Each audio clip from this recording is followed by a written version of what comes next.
today. And Michael's been on a bunch of times, so you probably know a lot about him. We will do all the plugs at the end, but let's start talking about the topic. So basically, there's two debate topics that we're going to be talking about. The first one is there is it wrong to have an age gap in relationships? Meaning, is it wrong for a 50-year-old man to date an 18-year-old woman? Like, think Leonardo DiCaprio. That'll be the first topic. The second topic, to give you guys a preview, is going to be, are promiscuous men and women less valuable to society? So we're going to start with the first one. You guys know how I do this. I'm generally going to be hands off, not really say much, unless, of course, one person either can't get a word in, or the other option, if someone's really, really trying to avoid the topic or not answering any question. Those are the only times I will come in. I might come in if I feel like I can clarify something with a question, but that's going to be about it. Okay, so typically the way we do this is we do a quick opening statement. We'll just go in order. So, Tom, I'll let you have, take as long as you need. I generally try to keep them under 2 or 3 minutes, but I'm not going to be a Nazi about it. So, again, is it wrong to have a massive age gap in relationships, like a 50-year-old man with like a 19 to 18-year-old woman? So yeah, I don't think it's like objectively wrong. I think that there Holy are shit! lots Can you of... turn your mic down, dude? Whoa! Is my mic fucking eardrums out with It's that shit? pretty loud. It's pretty loud. Is it? I can't change it. You'll have to change it, Alex. I'll modify it. Okay, this is better. Turn them down by like 50%. Is that better? Yeah, I think that's better. Okay. So yeah, I don't think age gaps are objectively wrong. I think that there are a lot of dangers that come with age gaps, though. I've had numerous relationships with 10-year age gaps, so I'm not completely against them, but I do kind of put a lot of restrictions on those relationships normally, because me having a lot more experience, me being a lot older, normally making more money, having my own career set up, having my own stability, kind of gives me a huge advantage on this person and gives me the ability to easily manipulate them in a lot of different ways. So I think that as long as you put restrictions on the relationship and the two of you have these conversations about the dangers of the relationship and agree on those things, then everything should be fine. Okay, cool. Andrew, you're up, my man. I don't give a shit. I don't give a shit if a 60-year-old man marries an 18-year-old girl. I don't give a shit. As long as they're reproducing, I don't care. There's not a single moral argument that you can make. Not one. There's not one. It's impossible. You can't say that society claims that these people are adults. They're adults. They can be drafted. They can make all of their own reasonable decisions and then go, but you're so fucking stupid, you can't decide who you're going to get married to. You can't decide that, though, because you're too fucking dumb. It's like, dude, that's the stupidest thing that I've ever heard. I don't know where leftists and progressives come up with this shit, but it's nonsense. That's nonsense. Total nonsense. Andrew, quick clarifying question before we go to Michael. Do you think that a relationship with like an older guy and a younger girl is just from like a pragmatic perspective better, worse, or the same as a relationship where two people are the same age? In some ways, it's a lot better. So all of them are going to have their own ups and downs, but in a lot of ways, I'm sure it's a lot better. It's very much better for the woman and probably very much better for the man. In many ways, he probably wants a young, hot chick, and she's going to give him lots and lots of kids, and he probably has a ton of money. So, I mean, I don't see what the problem is. Okay, cool. Let's go next to Michael. Yeah, I mean, I think the issue is, for me, I think 18 was too young, personally. But that's me personally. I don't have a moral argument against it, but I think 18 is probably the point where I think it might be too young. But I think the issue is, obviously, you probably brought me on this debate because my girlfriend is 24 years younger than me. I actually didn't know Michael. I had no idea you texted me that. Okay. Yeah. So she and we have a lot of in common. We're both into animal rescue. We're both into SEC football. We're both into the gym heavily. And we have a lot of stuff in common. So I think one of the issues is going to be back what Tom said before. There are studies that show with like May-December marriages where men are more likely, and this is also Dr. David Buss talks about this in his evolutionary psychology books, where he talks about men are more likely to be more of a mate guarding person when there's a huge disparity between age. But they'll also find there's another question you should ask, Alex, which is, I think, a secondary question, is it natural for older men to want to date younger women and vice versa? Because in every society, Dr. David Buss's 37 culture study he did in 1989, he showed that in all cultures, as men climbed the socioeconomic ladder, the difference between their age and their wife's age increased in all cultures. That is Mexico, Norway, the Yanomamo tribes of of South America, Russia, and the United States. In all cultures, they found that to be the case. So it's one of these situations where one of my issues is we're going to talk about, is it healthy or is it moral? It seems to be when women want to date older men, and numerous studies show that they do. Now, how much older? 3 years is just generally the number that we see. Sometimes maybe 10, maybe 20. But when women want to date older men, that is judged by society to be a healthy preference. When men want to date younger women, that is judged by society to be creepy. And I think that is a moral and a huge double standard. So I think that's the issue. If you have two people, I'll tell you, like my girlfriend now, if we were the same age, she would not have probably been interested in me. Now it's one of these situations where I wasn't ready to settle down and to be in a relationship and to consider things like marriage and kids until the age I was now. And that's where she is in her life. And so from a reproductive standpoint, it's actually a lot easier for her if she wanted to have kids now, or like say in the next 5 years, and for me to do it at the same time. We're at the same place as far as our I don't know what the word I'm looking, relationship journey. I think we're at the same place in our lives. For me, it just came a little later than other people. But the other thing is, most people don't think I'm 46 years old. Most people, when they meet me, think I'm like 33. And I've chosen to keep myself in really good shape. And so that is another reason why we have a lot in common. So I think it is contextual. But like Andrew said, I don't see a moral reason, specifically ad hoc for any 50-year-old man to date any 25-year-old woman. I don't think that there's a specific moral reason to deny that. Same follow-up question. You mentioned that what the reality is, but I guess I will ask you the odd. Do you think it's better from a pragmatic perspective, worse, or the same as a relationship where people are the same age? Yeah, so it's impossible because I live from I used to be an option. I used to work for a brokerage as an option seller. I live in statistics, and the answer is it's within one standard deviation. I think it's good, but I think you can have bad examples of where you have. I think you can have two people of the same age and they be in an unhealthy relationship, and I think you can have an older man who's been through a lot of trials and tribulations. And I think one of the reasons why my relationship works with Kylie is because I've had situations where communication has broken down with a woman, or we've gotten into irrational fights and arguments. And I explained to her, these are my experiences. And in order for us to make it 75 years, like my grandparents did, these are the things that we're going to have to do as far as communication is concerned. And she can choose to listen or not listen. And that's the issue that happens, because I do have a lot more experience. But like Tom said, am I using my experience to as leverage to manipulate her? A manipulative person would manipulate you if they were 25 and 21, or if they were 45 and 21. It's a manipulative person is manipulative. I don't think age is necessarily the issue. As much as money could be the issue, I think it's just as likely. I just don't think that what I'm saying is I meet people throughout my life who are at different psychological ages and different levels of maturity, and it doesn't have that much to do with their actual chronological age. So I don't think you can just say it's better or worse. I think two mature individuals having a relationship together, that's healthy, and two not mature individuals having a relationship together is toxic. It doesn't matter what age they are. It seems like you're agnostic on it. Basically, it's not better or worse. It just depends on the. Well, I think most relationships right now are failing. Period. So it's not. I don't know necessarily it's a function of age. Okay, gotcha. Yeah. Okay, Lav, you are up. I think it's case by case. I think generally my opinion is probably that if you are an older man trying to date a younger woman, you're creepy.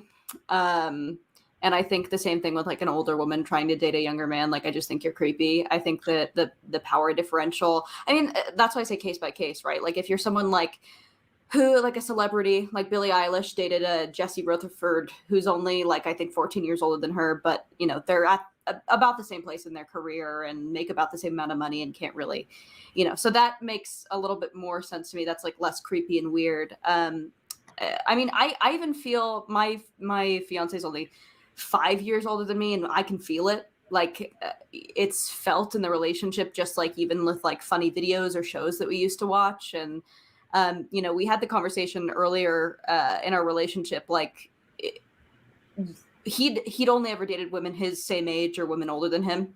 And he didn't ever think that he'd date someone. We met when I was 21. He didn't ever think that he'd date someone as young as me, but because I already had an established career, made my own money, I'd been living on my own for 6 years. It was just like a different dynamic. So I think that overall, I think the biggest problem is not just the power dynamic in the age, like the exact age, but just how much life you've been able to live and how much influence you can have, like monetarily, like financial influence, or just emotional manipulation. Like young women and young men are very naive, and I don't see that as a positive thing.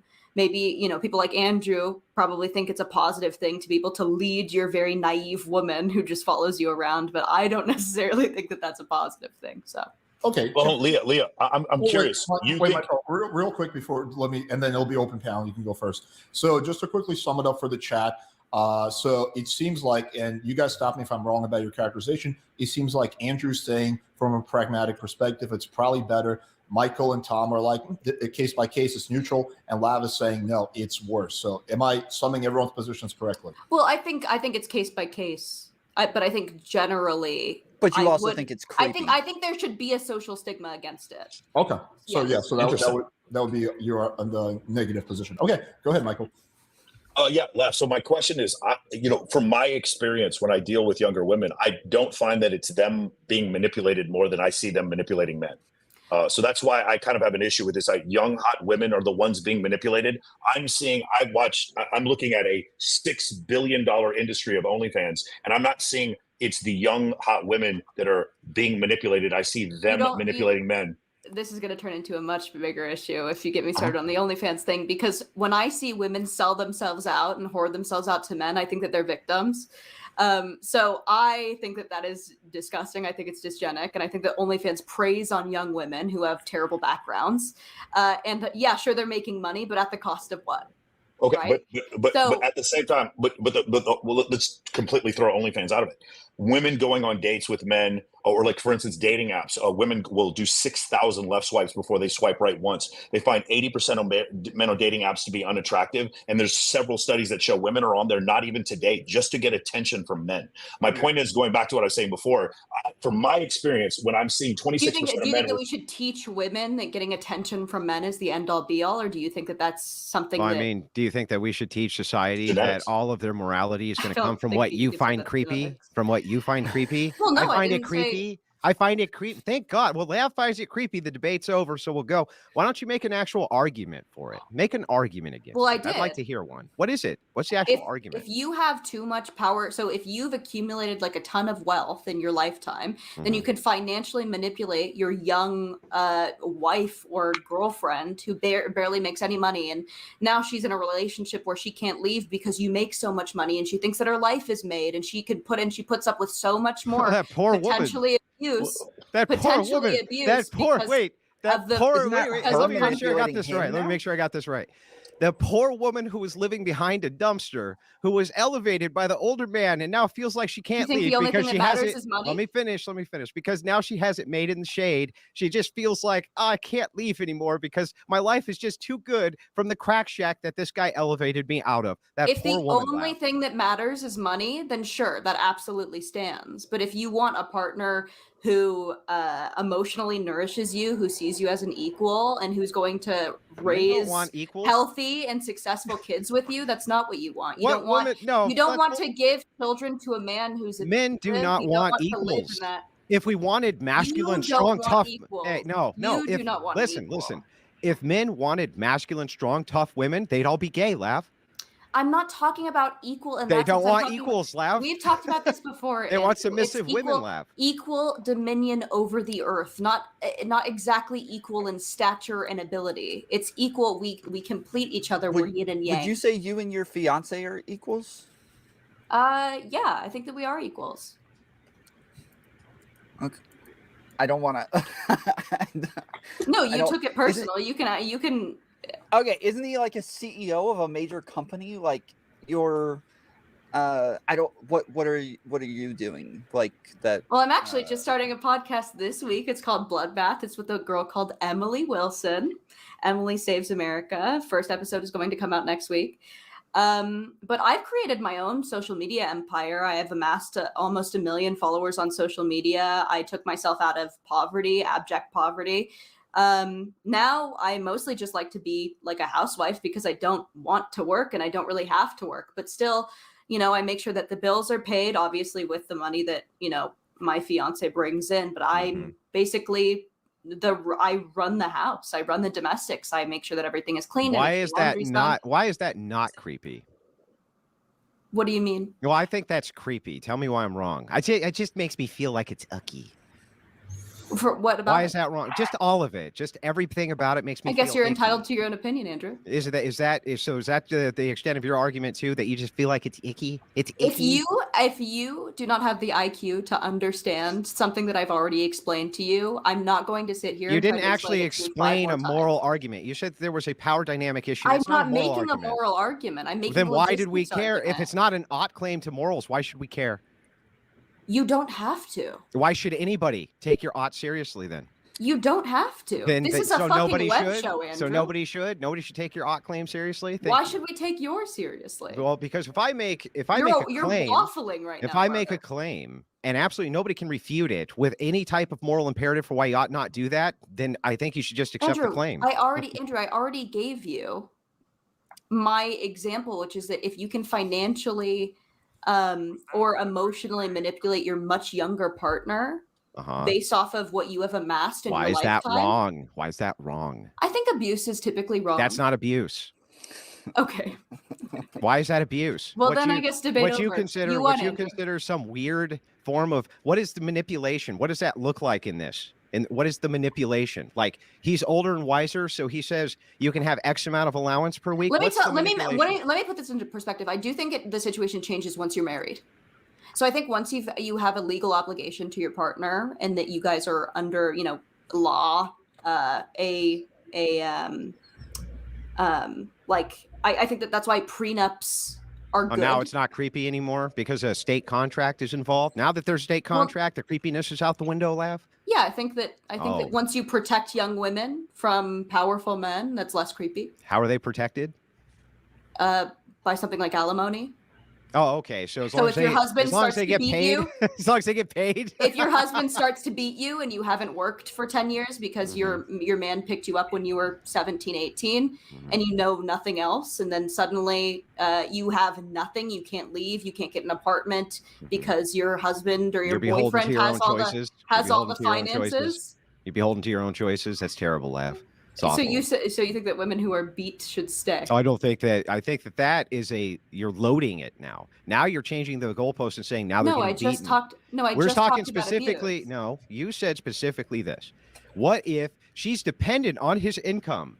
So what? And then she no longer wants to be. She no longer wants to be. Okay, beaten is grounds for leaving anybody anywhere at any time. Yes, but you're less likely to leave if you are financially dependent on that man. Okay, do you think that what's going on is that women are leaving men because they're getting beaten? That's the core reason for why they're leaving men? Like, what are you talking about? I'm not saying that this is I'm not saying this is applicable to every single person. I'm saying that most?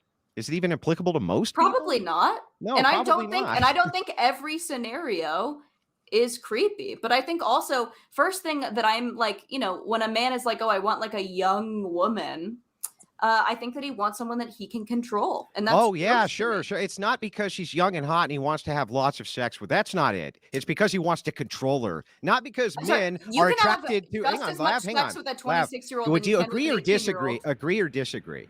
Older men like to have sex with young hot women. Agree or disagree? Agree, and you can also be a 25 or 26-year-old who's Lav, what possible alternative incentive could a man possibly have other than control and manipulation to want to have sex with a young hot woman all the time? Could there be any other incentive besides control and manipulation you could think of there? You're getting a little hairy though. The younger you get, what's stopping people from marrying a 16-year-old? Well, there's standards. There's moral standards for that. Why moral standard from 16 to 18? Does the brain change significantly in those 2 years? No. It's because there actually has to be some arbitrary, and there it is. Every side will agree that there's an arbitrary. Stop. There's an arbitrary. So my arbitrary line is 25. You haven't even let me start yet. No, it's not 25. You're not advocating. You're not advocating that only 25-year-olds get married. And if you are, it's only because you're banking on some type of brain. 50-year-olds. It's because you're only banking on some kind of like absurd brain development thing where you say their brain doesn't fully develop until they're 25. But here's the thing. Some of their brains do develop before they're 25. That's one.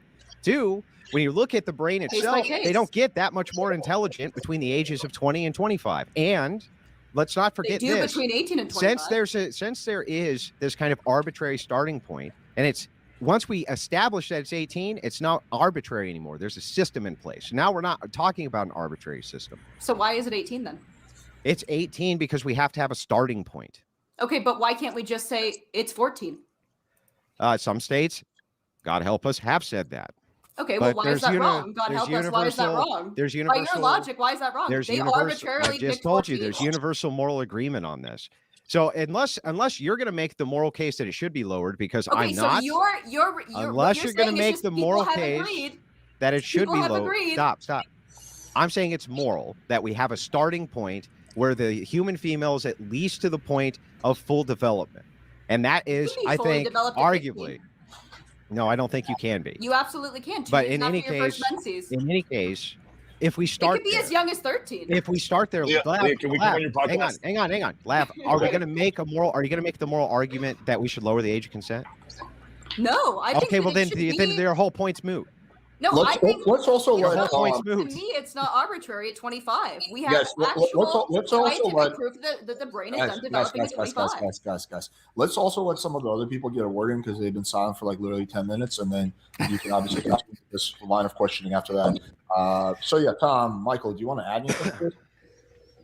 Michael, Yeah, Leah, my question, actually, go ahead, go ahead. No, go ahead. Leah, my question was, so the financial manipulation thing. So I have some friends of mine. Obviously, this is not the majority, but I have some friends of mine that make a lot of money here in Las Vegas. They're females, and they specifically date men who make a lot less money than them, specifically so that they get like male strippers or VIP hosts because they can control them. Yeah. But there's not a big age difference. And my whole thing is like, let's just say you have a woman, she's divorced, she's 35 years old, she has 2 kids, and she's in a dire financial strait, and she's married to a wealthy man. I just don't think age is the problem. If you have a disparity of wealth, that's a disparity of wealth. I don't think it is usually either. I'm just saying that you are more likely to in that Sure. age gap. So that's why I'm saying it's case by case. Like, Okay. I think it's up for scrutiny always. Sure. Right. Yeah, for sure. And then my other issue was, what does that mean? Up for scrutiny? Like we should scrutinize. We should look closer at those relationships. Who's we should? Like we as a people. I mean, it's just everybody. Society. Just like the guy down the road. The guy down the road, like red who's like, flags, hey, right? you're with an older dude. I'm going to look into that. Yeah, I think we should look out for our neighbor. You're going to look into their personal relationship. If I hear my neighbor screaming and the sound of her husband beating her, I'm probably going to call the police. You wouldn't look into that if they were of the same age bracket, Lav? No, of course I would. Of course you would. So I don't know what this means then. Man, right? Yeah, I don't know why this means specifically we would be scrutinizing. You're like oppositionally defiant today. I would say that it is a red Are you on your flag. period? I would say that Do you even have periods anymore? Wait, guys, I'm free guys. My whole thing was like, hey, let's hear from the other guests, and then somehow it went back to this. I can tell you guys have a lot of contention, so I promise I will give you guys. Yeah, but let's let. I would say that it is a red flag. Like generally, but it's not going to be my neighbor. I don't even know my freaking neighbors. But like my friends, my family, like I would be a bit more worried about them, and I would care more. Like let's say somebody is dating my sister, and age matters, right? If my sister's like 25 and she's dating somebody 45, I don't care so much anymore. But if she's like 18 or below 25, I think it matters a lot more. And so if she's dating somebody that's 20 years older than her and he wants her to like leave her family, move away, she, get away from her friends, she's going to lose a lot of the support that she would have to hopefully like hold her accountable against somebody who's going to be abusive. Tom, if you were to find data which were to show that homosexuals disproportionately molested boys, would you be more likely to scrutinize them about adoption and things like that, Tom? The Boy Scouts did that. Stop, and it was Lav. great. Is your name Tom Lav? So anyway, Tom, would you be more likely to scrutinize them based on that, Tom?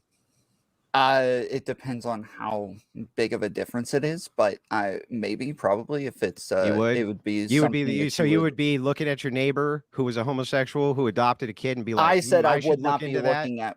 I said I wouldn't be looking at neighbors, but like friends and family, people that I'm already checking in on, people that I already. Okay, now what about you, Lav? Would you be like, I don't know about you gays over there who have adopted that kid? That's the Boy Scouts not sure had an about that initiative because there were so I asked many... you. I don't care about what the Boy Scouts did. What about Lav? What's Lav going to do? I am in favor of institutions like that. Yeah. Well, I mean that might actually be based, Lav. I don't know. Like that might be the first base thing you've said tonight. So. I don't think that we should give like sex workers kids either. Like if they're in active sex work, yeah, I think that's probably like a bad thing. Can we just take giving them kids?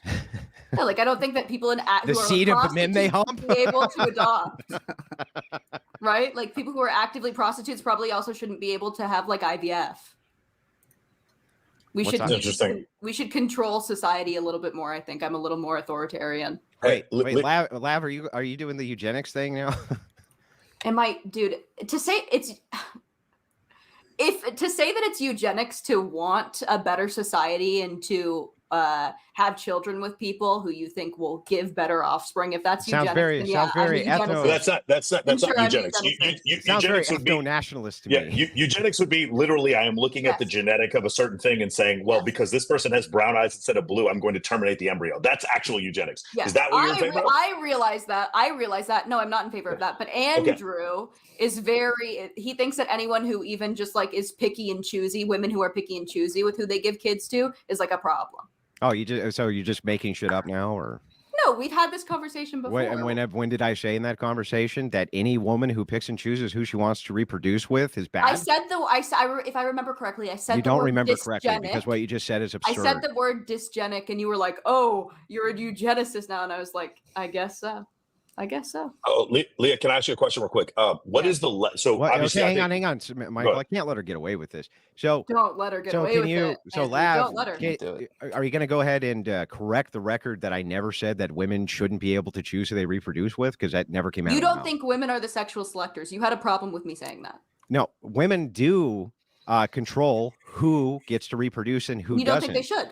When you say that they're a sex selector, though, what I'm talking about specifically is that men inside of a hierarchical society, right? If we chose to, we could make sure that women had no choice. That was my point.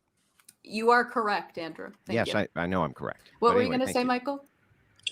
So I mean, I think we would agree. Like maybe there's a difference between 18 and 38, but is there a difference between 30 and 50? What I'm saying is that 20-year gap can be different. And I'm curious, once we get to like say age 25 or all bets off, she could date like a 60-year-old and you wouldn't have an issue with it. I think so. Yeah, I think about 25. So 25 when the brain is fully developed, I think it's up for less scrutiny. I think when there's still like a teen in your age, that's a problem. Yeah. But yeah, after 30, absolutely. Usually by 30, you have an established career. And if you don't, you're sort of just like. And how many breeding years do you have left? At 30? Mm-hmm. About 5.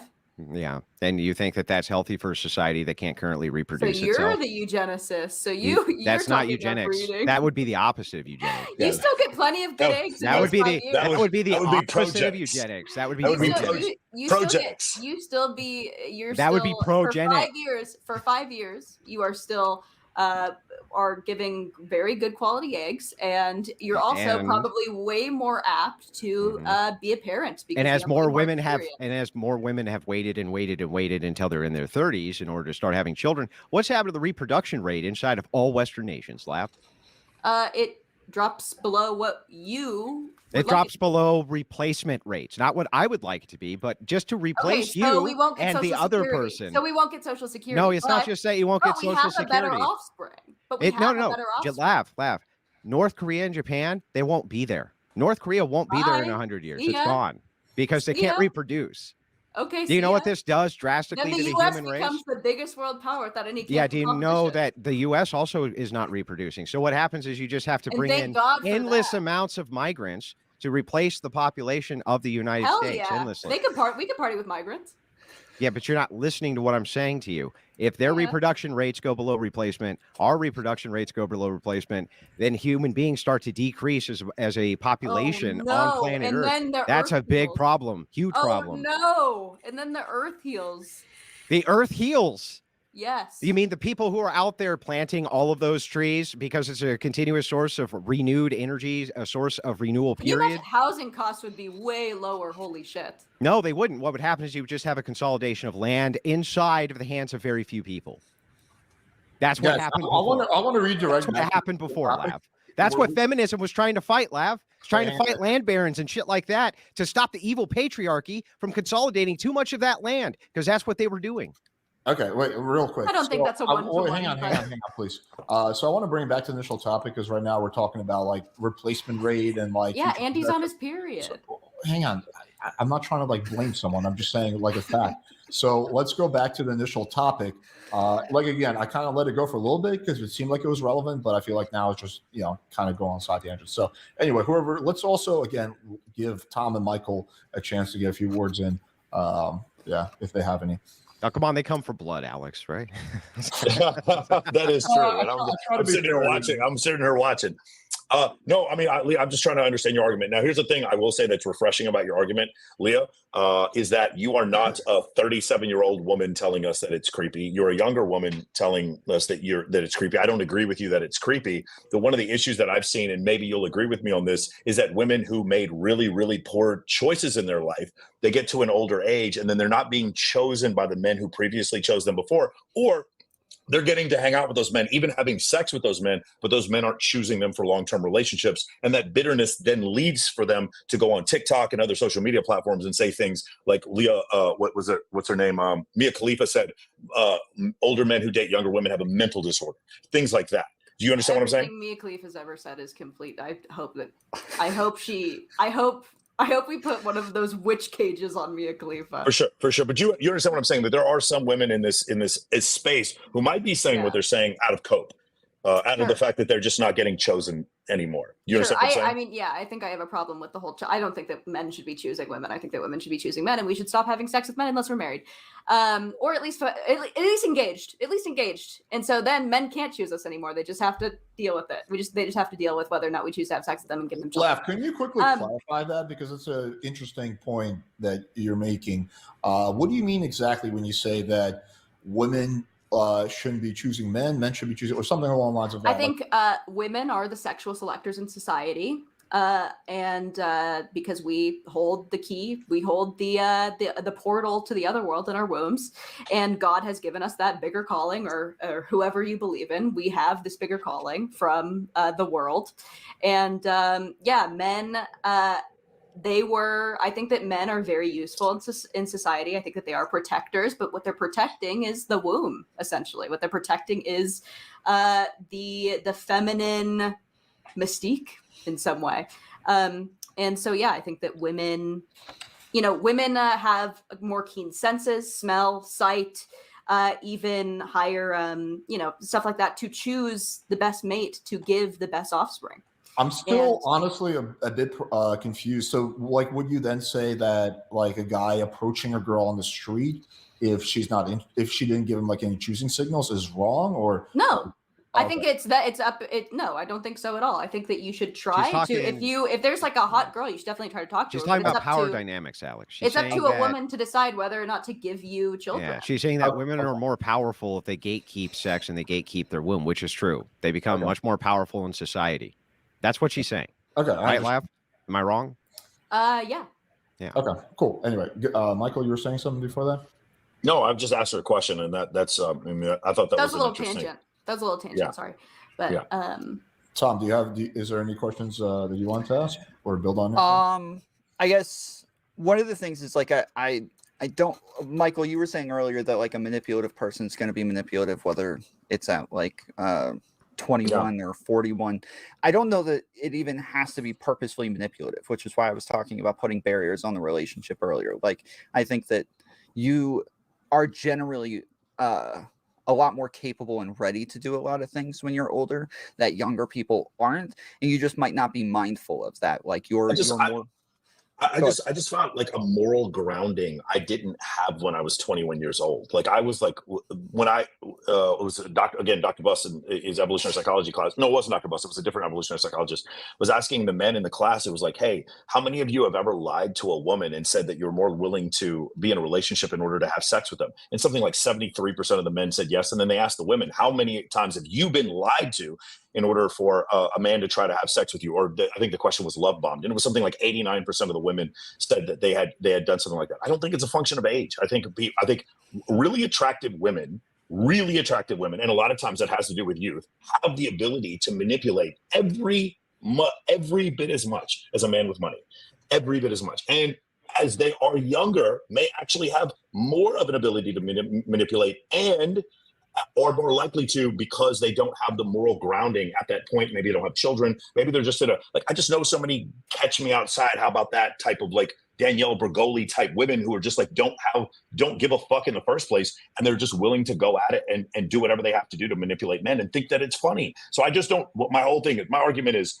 whereas I can see maybe there's some argument there, but the argument of manipulation, I just see it going both ways. I've seen, if you were to ask me right now, with 26% of men under the age of 30 being virgins and 33% of men under the age of 30 having like 0 sexual partners in the last year, if you were to ask me from that standpoint, who's being manipulated more, it seems like there's a small group of women sleeping with, or a large group of women sleeping with a small group of men, and a large group of men having very few options, and they are the ones actually being manipulated.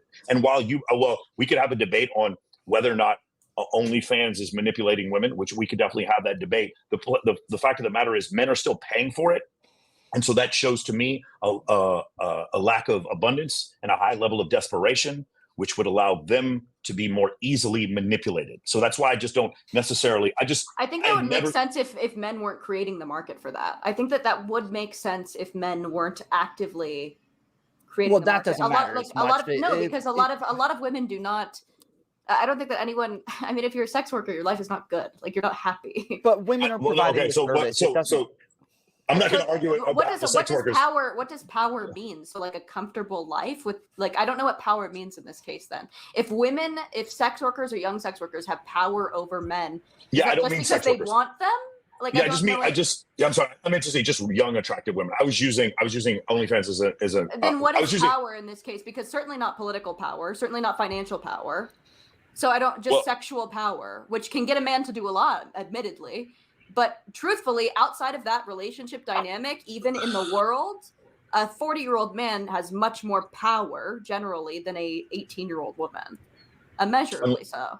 Immeasurably, unless she is the one who manipulates that powerful 40-year-old man. Within the relationship to get like a purse or shoes? Well, the majority of murder over the course of human history has been men killing other men over resources and women. So like there is a manipulation there. Not manipulation, but the level of control that a woman can have over a man, which was my only argument, by the way, was I think equal to the manipulation that a man can have over a woman. And I also think it's a small group of men that have that wealth enough to do that.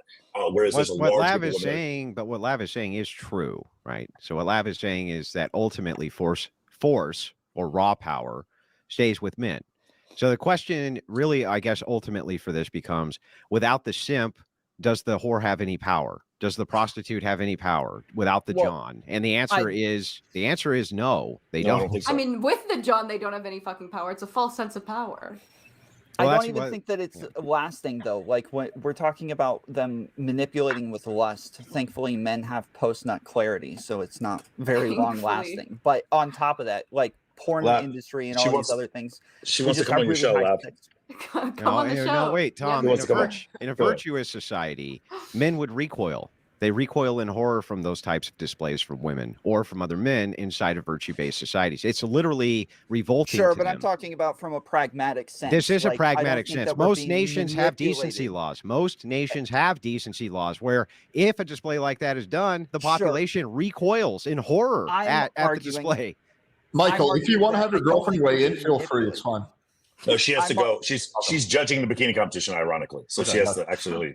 Okay. Yeah. I'm arguing that I don't think us watching porn or paying for porn is us being manipulated at high rates. I think we just have much higher sex drives and that we're just like, we want a variety of things, even if we're satisfied with one person. And so I don't know that that is some sort of manipulation. I think that there's That's a manipulation over women's sexuality on a large marketable scale. Two different. Brother, women are not always the victims. They don't have to be the victims of everything. Like of the sex trade, they are. Also of the sex trade, they are. Oh my God. this time. Leah, They I are, agree with you. In a lot of cases, that's the case. If you came to Las Vegas, I could introduce you to hundreds of women who actually enjoy everything that they're doing. And I've asked them a They million tell times. you that they tell you they enjoy it. They have to sell a dream. So one of my friends. I mean, that's unfalsifiable, right? They say that they do it, but secretly they don't mean that they enjoy it. It's like, come on, how could we prove or disprove? The sex that? industry has one of the highest rates of mental illness in any occupation. And the highest rate of suicide is men who get divorced by women who manipulate them and they take their own life. That's because women have the highest rates of mental illness, and the sex industry is filled with women. Whatever. That's why. Whatever. No, that's literally why. That's why that's the case. Okay. So Leah, Jamie Lynn Gillette, she's a marriage and family therapist who comes on my show frequently. She had exactly the same argument she did. She said there's no way that women in sex work would ever be happy. And then she started interviewing them, and she's like, I have completely changed my mind. There are some women who are absolutely happy. There's some women. And no, but it's more than you think. And the part of the reason why, and I'm not advocating for this at all, I'm not saying this is a good thing, but because what's happened is now they can stay at home, have sex with their husband on OnlyFans, film it, and make $200,000 a year. That's the reason why they're in sex work and they're actually not unhappy about it. That's also the most ethical form of sex work in which they're not being taken advantage of. But that's becoming the most common form of sex work. If you look at OnlyFans, that's what women are doing. And also, that's completely anecdotal. Welcome to Mexico, guys. Sorry, hold on. It's definitely not the most common. It's all good. Wait, real quick. Actually, it's a good time to just kick the wall. Just kick the wall. Sorry, dude. It's like that. The fucking lights go off. I want to really quickly introduce Torshaa and get her caught up. Torshaa, the first topic we're debating, which we got probably another 10, 15, 20 minutes of, is there something wrong with an age gap in relationships, meaning the guy's like 50 and the girl's like 18 or 19, like think Leonardo DiCaprio. So really quickly sum up everyone's positions. Andrew is like, no, there's nothing wrong with it. In fact, it's probably more optimal. Michael seems to be neutral about it. Lav does not think it's good. And Tom also seems to be somewhat neutral about it. But she mostly thinks I am neutral I'm like a neutral and slightly bad. I'm not like it's all bad. Let me clarify. Okay. But I mean, okay, that's fine. Neutral to bad. Okay. It seemed like you were largely arguing on the behalf that, like, hey, in certain cases, absolutely bad. Okay. But that's still the fringe cases. Okay. I understand. So yeah, Torshaa, that's kind of where we're at right now. Okay. Well, listen, if anybody would tell me at 20 that I couldn't marry a sugar daddy, I'd be like, fuck you. That's my position. There we go. Mind your business. That's a healthy preference, though, right? But the sugar daddy's a creep. That's the way it works. It's creepy. What he's doing. That was Lav's argument from Incredulity, is that it's creepy. I did a lot of things that I thought were super smart. And then I look back 5 years later and I'm like, holy shit, I can't believe nobody looked out for me while I did that. Also, but everybody does this with Alex, everything. Can you turn down Torshaa mic a little bit? It's like sorry. It's not your fault. It's same thing might happen to tomfoolery. So. Okay. I'm not saying that you should go to jail if you marry an 18-year-old. I just think that personally, it ups my ick factor. I think it's yucky. I know, but it ups my ick factor that you find it icky. So that's the argument. And you're entitled to your opinion, right? So it's just that you're icky and it's icky. And I'm on here as a fucking personality. You might think that you know all the secrets of the universe. Well, I'm here just giving an opinion, just like you are. At what point? Your opinion is icky. At what point do you find it icky? Like, what is the? Because aren't you? She said before 25. Yeah, before 25. She said before 25. And so in what before 25? 10 years before 25? 20 years before 25? The fixed male age being 50 at this point. I think you should cap at 25. Why? Because when a woman's brain is not developed, and I think that a lot of people don't raise their daughters to have any sense these days, so they're just like a bunch of stupid women running around who are under 25. Baby them longer. No, I would say it's a red flag. Them longer. I think that we should scrutinize these relationships, and then we should teach women to be extremely self-aware of what they're capable of in a relationship and what they're going into. Yeah. I mean, I dated somebody that was 38 when I was 20, and it was a great relationship. So I know you had bad experiences, but other people No, I never had a bad experience with that. This is not a personal argument at all. Oh, okay. None of us are here streaming on Playing with Fire right now or success. Can I just clarify? Stories. Just an ick factor? Isn't that what you said? I I gave the example earlier of like, if you are an 18-year-old, you meet your husband and he's great and he has all this money and you think your life is made, and then, you know, and he's like 50, 10 or let's say 5 years later, you're 24, 23 at this point, and he starts beating you. Or no, let's say that he starts beating you 6 months into the relationship. Actually, 6 months into the relationship, he starts beating you. But you come from poverty. Your life is made now because he has an established career because he's in his 50s. He has political power because he's in his 50s, and he probably has all these friends, work, whatever, and whatever. He has power over you in that way. You are less likely to leave a relationship if your life is made, and with that man can now financially dominate you and emotionally abuse you. And I also don't think that your partner should take on a mother or a father role. And I think you're more likely to do that with an age gap relationship. Yeah. So it's like, gee, hey, Andrew, I know that you're younger than me, but I just want you for your good looks and your body, and I'm going to pamper you for the rest of your life and give you everything that you want. No, stop, please stop, though, the abuse. Well, it's just so terrible. If you want a woman for her good looks and body, she's only going to have that for so long, and then what do you do with her? That's disadvantageous. Spend her money. Spend her money. What do you mean? What would I do with her? Same thing she would do, right? And then he's just going to throw you away and get a new one. That's disadvantageous for women. Well, okay, if they're younger, if they're an 18-year-old woman, and like, let's say that this is a 55-year-old guy, by the time her market value goes down, I don't think he's throwing her anywhere because he's going to be like, what, fucking 75, 80 years old or something. So I don't think you need to worry too much about how much her market value is going to go down in the interim in comparison to what he might want. Yeah, but then she's like a previously married woman. Ew. Yeah. Ew. What? Wait, yeah. Would you say the same that's thing? That's almost all women now, right? I hate to go that's that a problem. Yeah, but I'm just saying divorce rates are a problem. Yeah, but you're just saying kind of like then she'll be in the pool that most other women are in who are in already healthy relationships, or what you would have considered healthy relationships. Yeah, why couldn't that should have been a woman who probably should have been in a healthy relationship? Yeah, but even the ones that you would consider to be not red flag relationships are mostly going to end up the same way that one in this hypothetical would end up.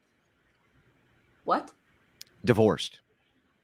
Well, I think that there are a couple ways that you can avoid divorce that I would give advice. Yeah, I know, but you wouldn't consider those relationships to be a red flag to look into like you would these. I think that there are more than wait. Why? Hang on, stop. There are other red flags. Let me finish the argument, and I'll give it. I'll give it back. Let me just finish the argument. Let me just finish the argument. You put words in my mouth. No, I didn't. You said that you should. I hold this red flag above the other ones. I don't. No, I didn't say. Guys, let's go one at a time. I didn't say above anything. I said in this case, you see it as a red flag. So if you see this as a red flag, you're not looking into the other people for this red flag that doesn't exist with other people, right? You're only looking. Red flags. So you would look in other red flags that are not these red flags, right? So they don't exist with other groups. They exist with this group. But if that red flag is just leading to the inevitability of what it leads to with these other groups in the healthy relationships that don't have this red flag, then what's the red flag even fucking there for anyway? Like a risk factor? Yeah, but if the outcome is basically the same. Usually people do risk assessment in scenarios to ensure that they're not going to get hurt or that their life's going to go off the rails, or that's like a pretty normal occurrence for people to do in their lives. Yeah, okay, but by your logic, it's basically going to end up, at worst, the same as it does in most of the healthy relationships that you wouldn't put the red flag on, right? That particular red flag, it could also end in divorce. I'm confused on what you're asking. So I'll rephrase this the best way that I possibly can, okay? Okay. You think that this is a red flag. The thing that you're trying to kind of argue is this could potentially lead to divorce because he decides that he doesn't want her later or something like this. That's one of the risk factors of that red flag is just simple divorce. Yeah. Okay, but with that red flag, that's most of the health. That's like the least of the worries. But that's like most of the healthy relationships that you wouldn't put that red flag on also going to end up that way, right? Sure, but that is also the best case scenario in an age gap relationship is that you divorce. that's like one of the better case scenarios. Yeah, but the rest of them are outliers. Or that from your that, husband right? dies, the rest of them are outliers from that. The Sure. divorce isn't what she's afraid of, though, is it? Yeah, Like, no. it's the manipulation. Divorce it's the is not abuse, great. It's like a Yeah, bunch but of it's mostly- divorce. Yeah, but isn't aren't like these the thing outlier to avoid. cases for the most part? Like, Yes. isn't it? Yeah. So, Yes, then, Andrew. I mean, who how gives many a shit times again? do I have to say this? So, I mean, I then don't who gives think a shit this is again? all cases. Yeah, but why even put a red flag on if it's just all Because outlier? those cases are so bad that I think it's worth bringing up. Hey, Aren't all red Lee- flags outliers? Well, no. Not necessarily. Not now. I think some red flags are becoming very common. But Lee, I have a question for you. So let's go just specifically to, like, say, the Leonardo DiCaprio situation, where a lot of women are upset because he keeps, like, predictably dumping women when they turn 25 years old. Yeah. And my question is, that's probably the least kept secret in the world. Like, Sure. everyone knows that, and yet the women are lining up by the hundreds in order to do that. Of course. And so my question is, are they absolved of responsibility because he has so much No. power? And is it like, oh my God, of course it's Leonardo DiCaprio. So they should take some blame too for wanting to date older men. Not wanting to date older men. I think that if you're, I mean, obviously I just have to scrutinize your moral compass if you're just like, that this guy's gonna like turn you over. I mean, get what you can out of it, I guess, but then you're wasting your best childbearing years on a man who's not going to marry you. Yeah, but that's their problem. That's the girl's problem. Of course it is. But I'm saying if I were to give advice. Advice? Yes, if I were to give these women advice, which is what Michael asked me a personal question. He wants to know my opinion. Yeah, I just want to my opinion. they're not absolved of responsibility, is what I'm saying. Because that's one of the issues that I have with the argument. I think these women have the wrong priorities, and I think that they're ultimately hurting themselves. Are they being stupid, Lav? Yeah, I think Would that you they're being would you stupid. tell them you're being a stupid woman? Yes. Yeah, see. But now what- I that's have good advice. many friends in LA. I have a friend in LA who broke up a marriage of an older man, and because he was a millionaire. And I was like, you are retarded. You are dumb. You're wasting. Maybe This I'm shit is not missing gonna, in 5 years, your life, you're not gonna be as hot. You're not gonna be as whatever. You're not gonna be as wanted, and you're completely Okay. fucking your life. You're not preparing for the second half of your life. Maybe I'm missing it, but what are we saying? Like, what is the negative outcome coming from young women manipulating men? Like, if we're saying like that they're using their beauty and things to get into relationships, these are generally things that men value anyways, and these are things that men want. But what are they using those to do afterwards? Like, Lav, real quick before take you their answer. money? So I want to give like a 5 to 7 minute warning for this topic, so everyone knows before we move on to the next topic. Okay, go ahead, Lav. This is more so for Michael. I'm asking what is the negative outcome that we're afraid there? Because with men, we're talking about them using this to like keep them in this relationship. They're able to like get them away from their friends and family and kind of like seclude them so that they don't really know what their options are. They're kind of stuck. Worst case scenario, you just don't get to have using- sex with a young woman. That's the yeah, I don't think manipulation. women are capable of using their beauty to do those things, whereas men can use their money, their knowledge, their maturity, their their career experience, all of these other things to do those things. So there are some studies out there that show, they're called, like I said, May December marriages, where it's a much older man with a much younger woman, and in those cases there is there's situations where a man will do a lot of mate guarding in order to keep his girl, but that's because she is of a very high level of attractiveness in comparison to him. And so that whole situation, my whole point about this whole deal is that I don't think one side has the ability to manipulate more than the other. I do understand that the man is going to be more, have more experience, but that doesn't necessarily make him more manipulative. And so like going back, like you said before, with the whole situation with Leonardo DiCaprio, he is apparently bad because he has all these 25-year-old. Once the women turn 25, he gets rid of them and goes on to the next one. And by the way, a lot of those women don't come back and complain. They got to date Leonardo DiCaprio from their standpoint.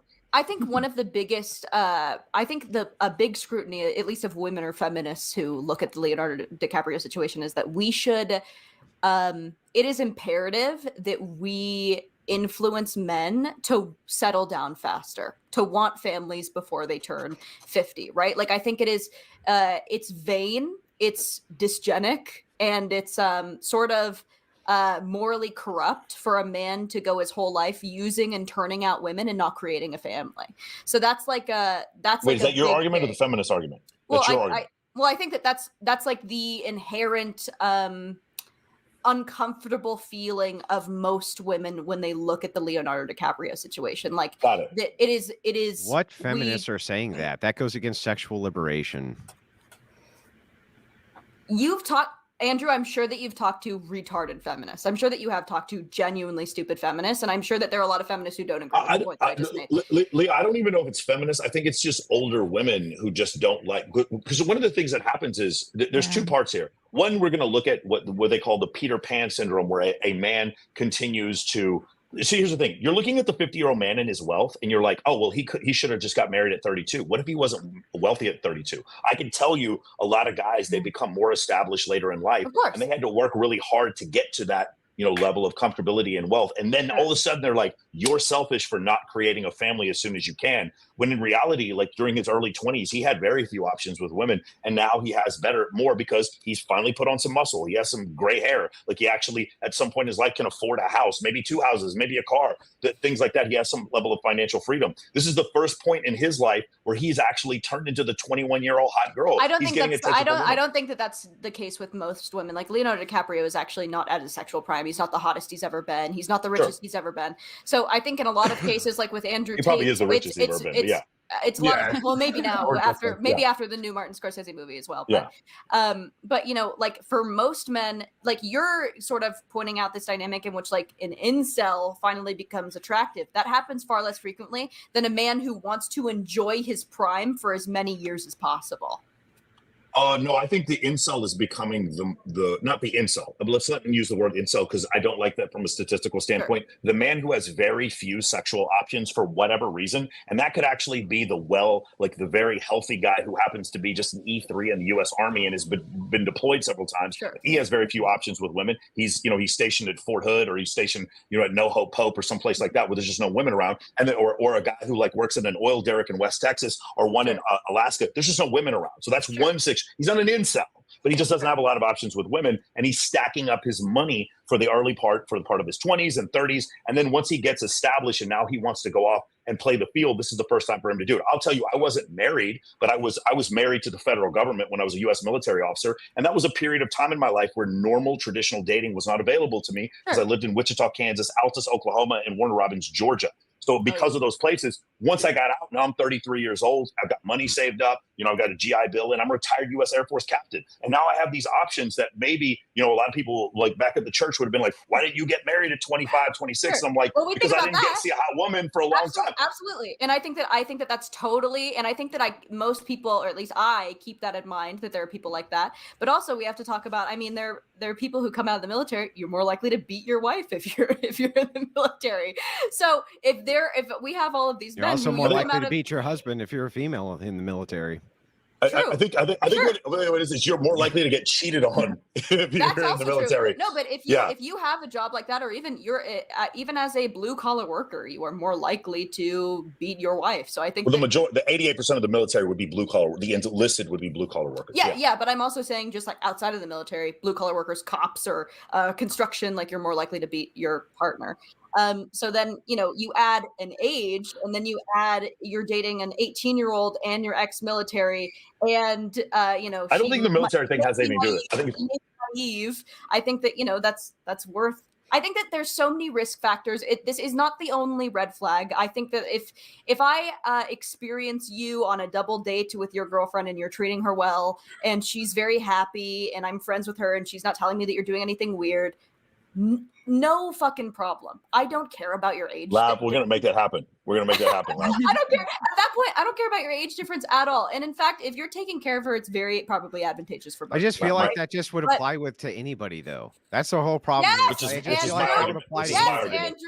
I don't think age is the end all be all. I'm just saying it's a. It doesn't even sound like it's a factor. It just sounds like you would just act this way regardless of who it was. If somebody came to you and was like, "My husband's beating me," you wouldn't give a shit about shit, I don't even understand why the age thing is a problem. You know what I mean? Obviously, if someone came to me and said my husband is beating me, no.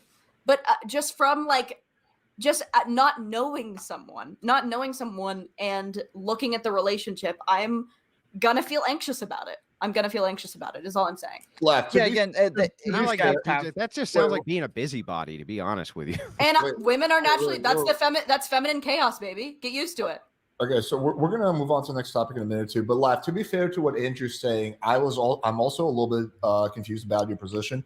So on one hand, you are saying that it's a case by case basis. I almost have the same position as Tom, and you get his. Well, no, but because I sort of understand his position, I'm a little bit confused by yours. And I want to just clear it up for the chat and whatnot. I'm not actually trying to like debate you or whatever. So on one hand, you're saying that it's a case by case basis, but on the other hand, you're saying like anything under 25, you get the ick factor. Like you don't, that's a cause of concern, red flag. So I guess maybe you can just like clarify that for the chat. Just as I don't think that women should pick their partners strictly for money, I don't think that men should pick their partners strictly for beauty. I think that is a weird thing to do. Both gives me the ick. I just get the ick. The dynamic sucks to me. I hate it. I think it's creepy for the man. I think it's vain, misguided, and stupid for the woman. And I think it's just a red flag. It's just a red flag for me on like a person basis. Okay, Hey, I'll let the other panelists kind of explore that. For just real quick, Lab. While I understand your argument, and I think we'd all agree we'd like to have multiple positive attributes in our partner. One of the issues is we're just getting to a point now where if 80% of men are deemed unattractive on dating apps, if 63% of the right swipes are going to the top 10% of men, and 83% of the right swipes are going to the top 20% of men, and women are just in generally saying 80% of men are deemed unattractive, then in that case, then the man choosing a woman, not because she's attractive, but because she's the most attractive he can get, because a lot of men, the average man in this country makes $39,000 a year. This is why we should bring eunuchs back. And this is why we should bring eunuchs back. Hold on, I don't think that matters as much. We have them already. They're called transgender. And there should be more. What do you mean? Let's start. I don't think that matters as much because on dating apps, it seems as though they're actually looking for some sort of short-term relationship where it's more about like hooking up, having sex, stuff like that. Whereas like obviously I'm sure it changes they're by looking age for as more, and on dating it does apps, change by yeah.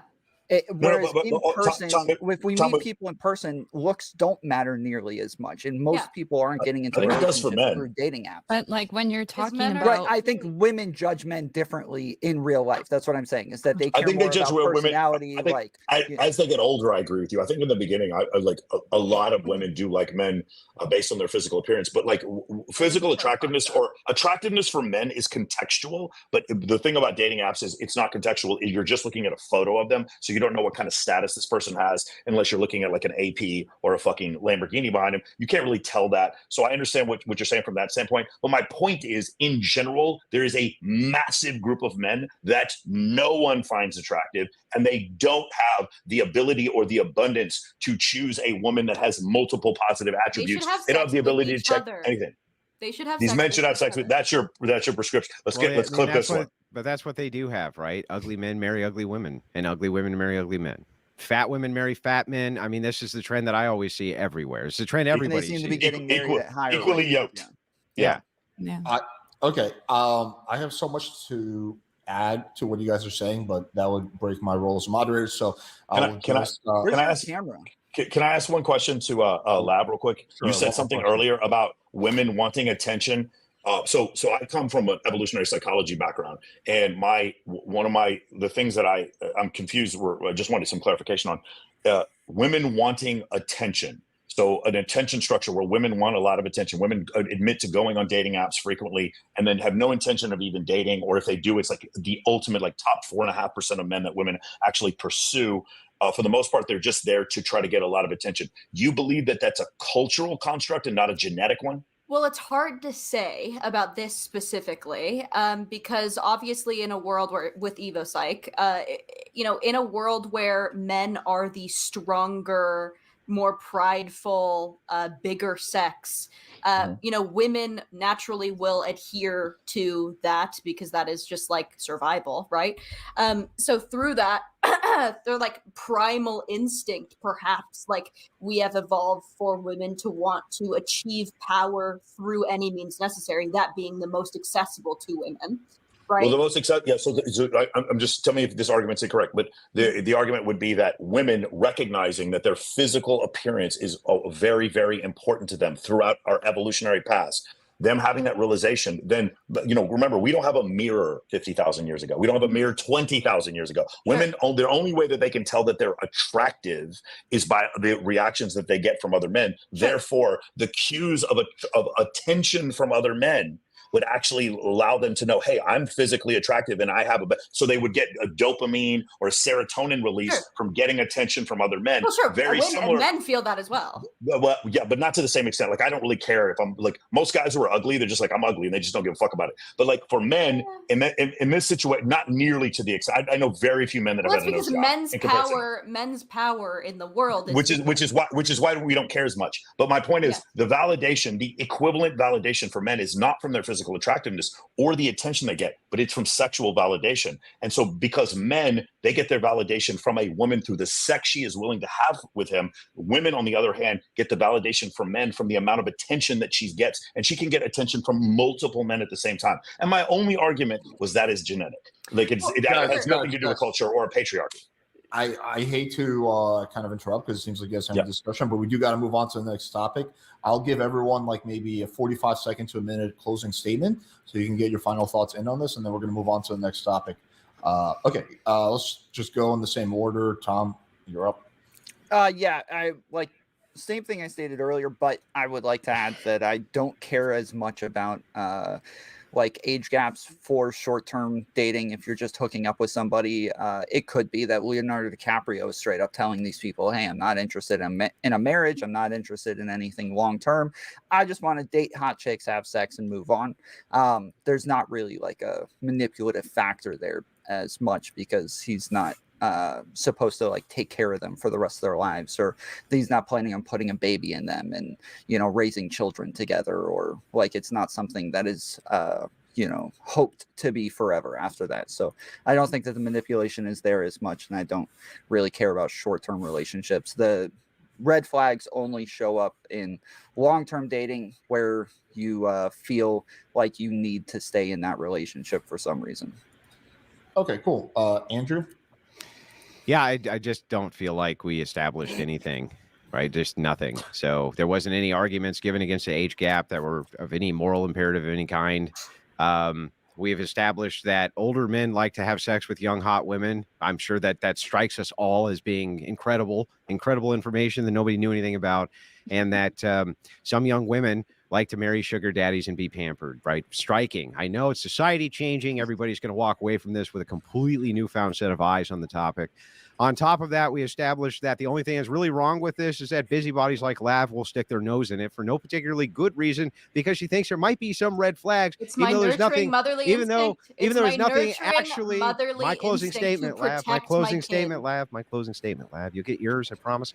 So all we've established is that she'll stick her nose in your business, even though she has no moral imperative by her own admission to do so. This genius level stuff. There wasn't a single argument. It was a complete and total waste of everybody's fucking time. Oh, it was really good content. Okay, Michael, you're next. Hey, I'm just here for Torshaa. I came here because I heard Torshaa was coming on, and I'm a big fan of Torshaa. I follow everything that Torshaa does. And my girlfriend and I are trying to get on Lav's show. That's the other reason why we came on here today. I thought it was because you and I were friends. Yes, obviously that too, Alex. But the thing is, man, I just want to say, I understand this argument, and I've heard the arguments on both sides. I'm trying to be open-minded to it, especially one of my favorite books, Lav. I think you would love this. It's called The Murderer Next Door by Dr. David Buss. It's a fantastic book that actually goes over this specific topic. It's an evolutionary psychology book.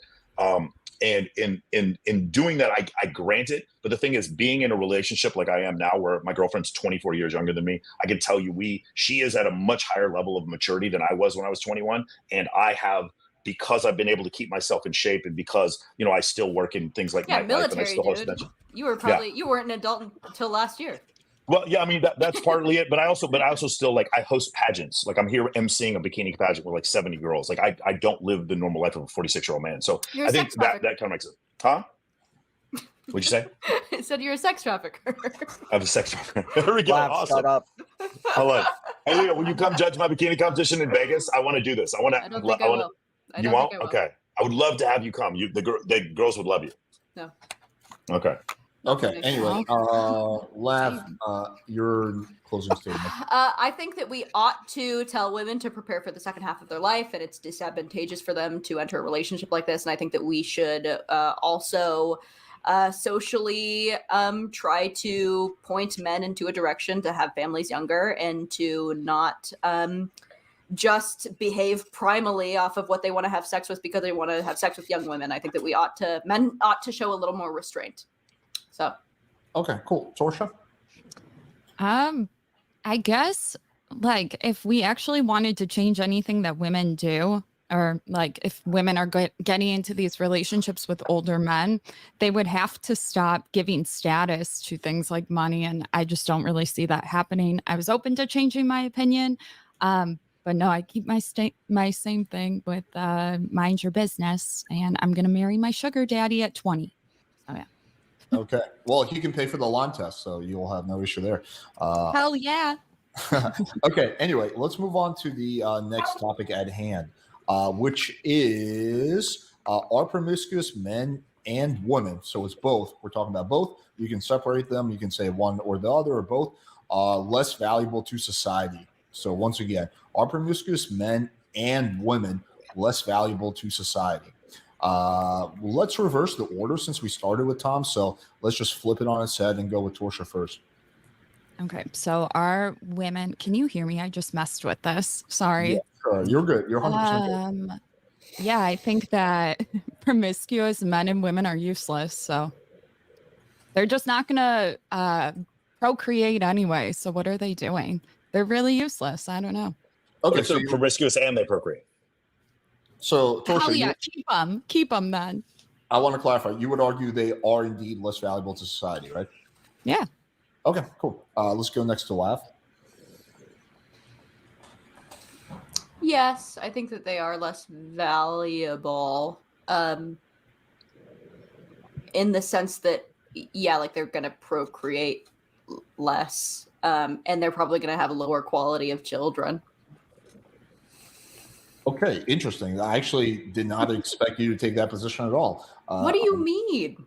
I literally thought your position would be the exact opposite. But I literally just advocated for abstinence until engagement. What are you talking about? Okay, anyway, I don't know. I don't really know that well, I guess. But anyway, let's go next to Michael. I am going to say that it certainly doesn't make you more valuable, but I do think it is, and this is going to offend some people, but I think it has much more of an effect for women than it does for men. I think when women have more sex, then it is more likely that they're going to cheat in a relationship. The GSS has done surveys. Women who cheat in a relationship have on average about 8.3 sexual partners before they get married, and women who don't is about 3. For men, we don't see the same correlation. We see some correlation, but not quite the same correlation. So So in that situation, when you look at does men having more sexual partners affect them as far as being worse people or worse people in a relationship? The answer is some, but not nearly to the effect that it affects women. With women, it seems to be an extreme deleterious effect. In fact, once you get to 20 sexual partners, the likelihood of you staying in a marriage is about 17%. So I'm going to have the red pill misogynist answer, which is it's not good for either, but it's way worse for women.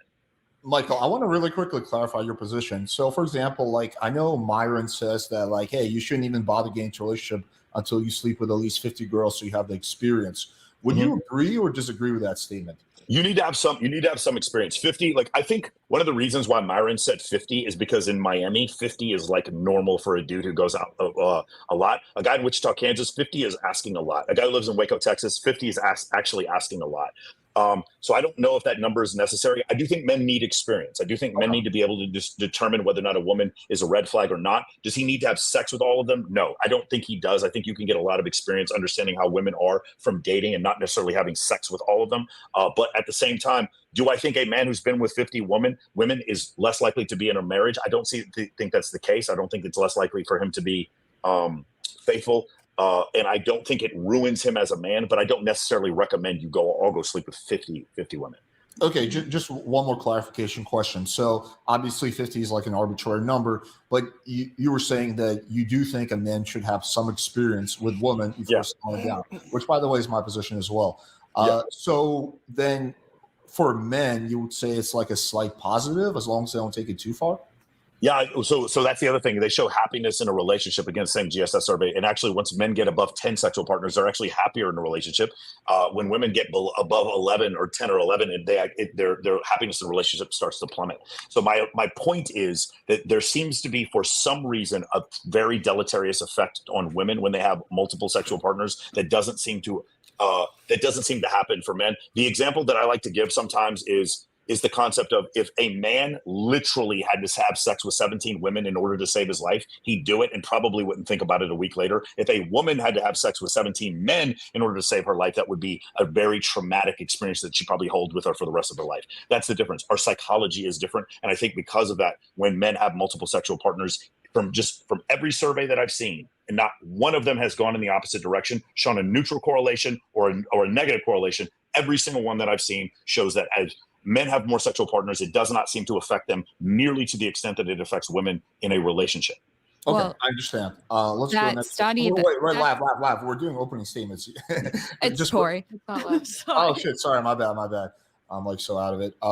Tori, yeah, opening statements. I promise there'll be full open panel after that. Andrew, you're up next. Yeah, I think it not only devalues the person because it devalues your virtue, but it devalues society because it teaches how to be virtueless. And inside of a society with no virtues, you have a society like we have now, which is just full of degeneracy everywhere that you look. And the sexual dynamics that Lav hates so much wouldn't really exist inside of a standardized virtuous society. So yeah, it's terrible for both sexes. But yet you think that a man. It's should my just opening primal- statement, Lav. My opening statement, Lav. Lav, yeah. Come on. No, it's Lav and cool. Torshaa, ladies. I'll tell you what, Sorry. Lav, as the strong woman, you're the strong feminine. Why don't you just take my opening statement, Lav? No, Go I'll ahead- allow go you ahead, to have Lav. it. Are you I'll sure, allow Lav? Is Right, that okay right, with you? right. Is that okay, It is. Lav? I will let's permit it. Andrew, Can I let's have get the back- opening or the closing Guys, statement? Jesus Christ. Let's Anyway. get back to Andrew's opening statement, and He's I so promise touchy, you so guys can go sassy. at it. You guys literally can fucking fight each other verbally or physically. I don't care, but let's get through the opening statements. Go ahead, Andrew. Anyway, so yeah, it creates a virtueless society. Okay, now, if you're talking about the effects on society in general, Sartain probably has a point that the expectation for women to be more virtuous than men seems to be held by both sexes, even in highly virtuous societies. Do I think that it affects women more and that the outcomes are worse for them ultimately in a society with no virtue? I do. Then do I think that that should be good incentive for women to show better virtue? I also think that too. So when you're looking at society in general and the effect, I would say both need to not be degenerate scumbags. But I do think it negatively affects women more. Okay, understand. Tom? Yeah, there's obviously like pluses and minuses. I do agree that there is virtue in waiting till marriage. I think that that's probably something that most of us agree on. But and then there's also a bunch of downsides to being promiscuous. There's like higher chances of STDs, unwanted pregnancies. Promiscuity seems to align with like alcohol abuse, drug abuse, less want or need to be a parent. But there's also some pluses, like women do seem to find men more attractive who have more experience, and they do generally, and men find women with more experience less attractive. So there are ups and downs in different areas. So I'm happy to get more into that as we go. All right, cool. Now let's get into the open panel portion. We'll probably go for somewhere between 45 minutes to 50 minutes, something like that. So let's kick it off. Yeah, so Lav, you had a criticism, I thought. Yeah, if we're supposed to be teaching virtue, I don't think that men, reacting on their most primal state of trying to fuck young women is full of virtue. If they're getting married to him, why is it not virtuous? Well, that's what I said. Remember, I said that earlier. I said if they're getting married, then it honestly it's less of a red flag. Yeah, but still a red flag in your mind. You still think that it's a power dynamic that less shouldn't be so. done. Yeah, but you still think it's a power dynamic that's bad. That's the problem, right? So from my perspective, I don't think Not so. if I there's don't care. alimony involved. I literally don't care about it. I don't even think it's a big deal at all. I don't care that older men want to marry and have sex with young, hot women who reproduce beautiful offspring for them. I don't give a shit. I literally don't care. I don't see how that's in Vanity any is a way virtue? not virtuous.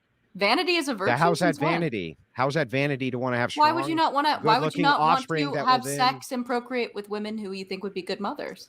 What would that have to do with virtue? Why would it be more virtuous to do that than the opposite? Because if you were having sex and marrying a woman just based off of the way that she looks and how much you want to have sex with her, that is virtueless. No, it's not. It actually has additional virtue because you're getting the strongest offspring from that, who then can From have just the someone who's strongest, attractive. the strongest offspring, the most beautiful. Yes, it's going to You give think them a IQ better. matters if you less have, than how pretty if you you are? have, well, no, you can have both. It's not an either or. It's not a Well, bifurcated these position. days it is either or. No, it's not. It's not a bifurcated position. And there's no less virtue in marrying a young, beautiful woman to have your offspring than it is marrying an older woman to have your offspring. There's no virtue difference. What is the distinction here?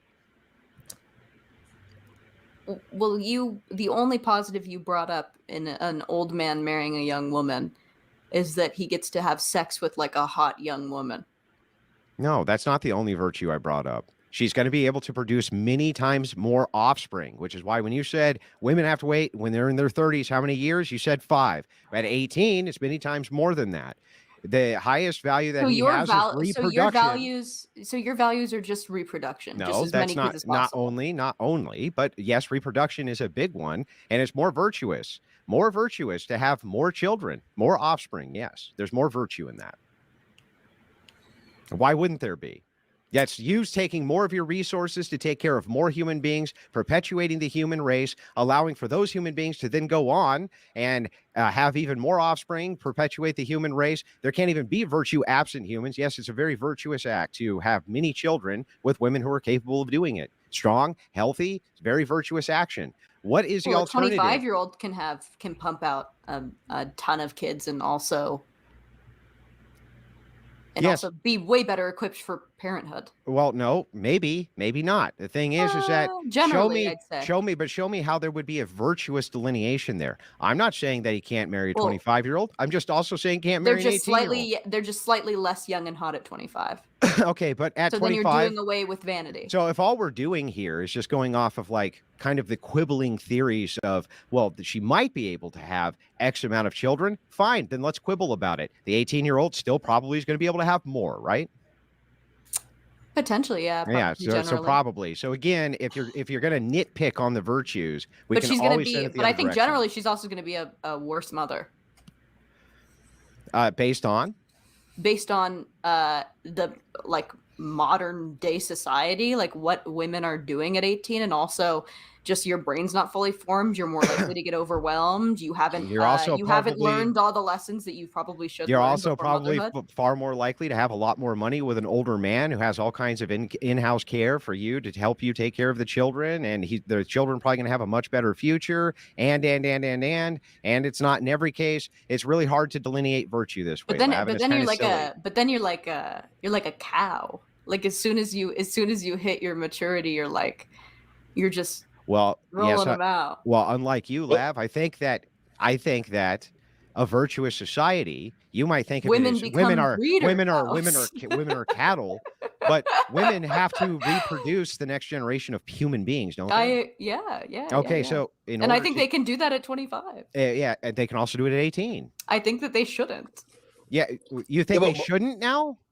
Yeah, I think that you. Yeah, I don't think that you should No. I'm going to hold you to 18. this. Use your exact words now, so you're not going to quibble about this later. At 18 years old, women should not have children. I think that you should wait generally, yeah. Okay, that's not what I asked. Well, I'm clarifying my position. Okay, so then it's not they shouldn't. Sure. Okay, I think they ought to not. Okay, so then they shouldn't. They should not at 18 have children. Sure. Okay, why? Because I think that you're I think that that's too quick. You didn't get to experience any of your life. What about 19? I don't think that probably I think with every passing year you probably are.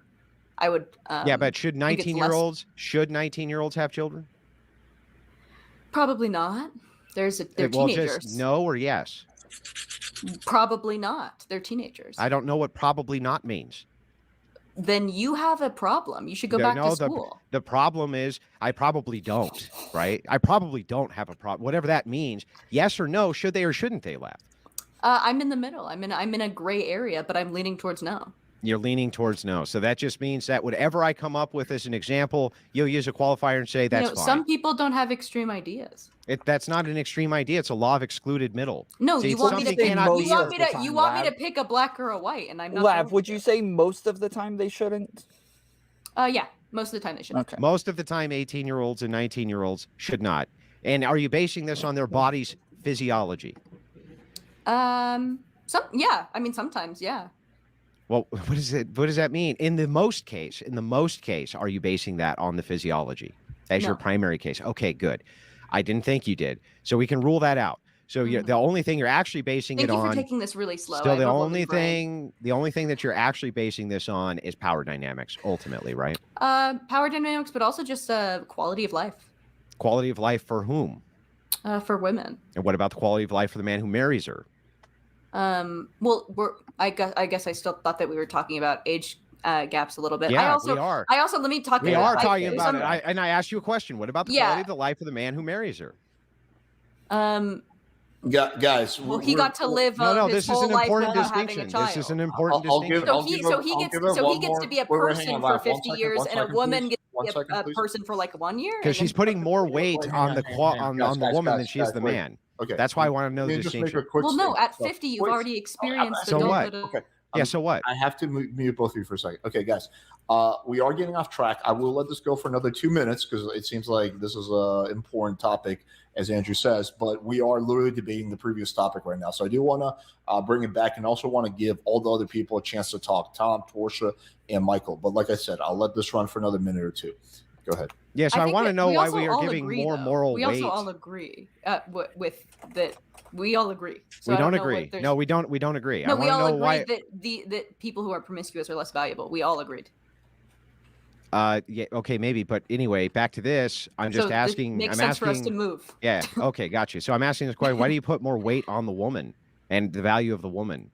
I don't. The man in this case with the age gap got to live a full adult life. Why should we take that into consideration as being some standard that we should adhere to for virtue, that he got to live more than she did? Because I think that women and men should equally love their lives and get to experience the same things. They get to experience the same things? Yeah, like freedom. So like a life without children depending on you. So we especially know this with women, is that women take the brunt of like parenthood. Like women usually are they devote their entire lives to their children. So before they do that, I think it would be advantageous to them to experience life and freedom. Then you don't believe in virtue, because your highest value is not actually virtue. Your highest value is not actually virtue. Your highest value then is some sort of egalitarian nonsense. So you're saying it would actually be more virtuous for her to stall or in some way. I don't have the same virtue. I don't think I agree with your virtues. Let me finish. Your Christian Orthodox virtues. Let me finish. What virtues could you combat them with? They're the same virtues everybody has. Their virtues are virtues. Everyone is a Christian Orthodox. No, virtue ethics are virtue ethics, regardless of your denomination. So back to where we were at. Wouldn't it be more virtuous for her to stave off whatever those egalitarian, self-centered choices were? It would have been better for him to do that also. So she should probably marry someone already did. He already did for 50 years. An 18-year-old having a child with another 18-year-old, way less weird and bad. Why is that way less weird or bad or more virtuous? Because you're now experiencing life on an equal playing field with your partner. Why is that more virtuous? That sounds less virtuous. Well, that's not more virtuous. It's not more virtuous. No, so my life isn't entirely built on virtue, right? I still have I guess I'm in the middle of virtue and hedonism. I guess I have my hands. Those in are both polar pots. opposites of each other.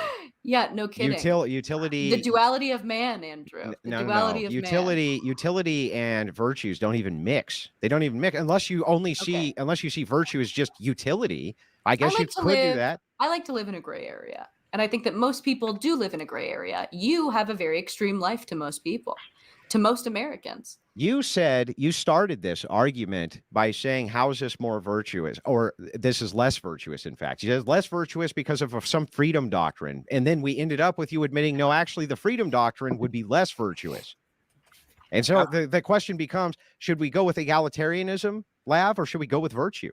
I think egalitarianism is a virtue. I think equality is a virtue. Equality, what virtue do you think? I have to meet both of you again. Okay, after Lav answers this question, I do want to let the other panelists a chance to talk. Tom literally looks like he's about to commit suicide. Torshaa looks like she's falling asleep. I'm having fun. Let's well, I know you are, because you're doing like 50% of the talking with Andrew. Yeah, let's just let the other people get it. So people are equally evil. That's a virtue.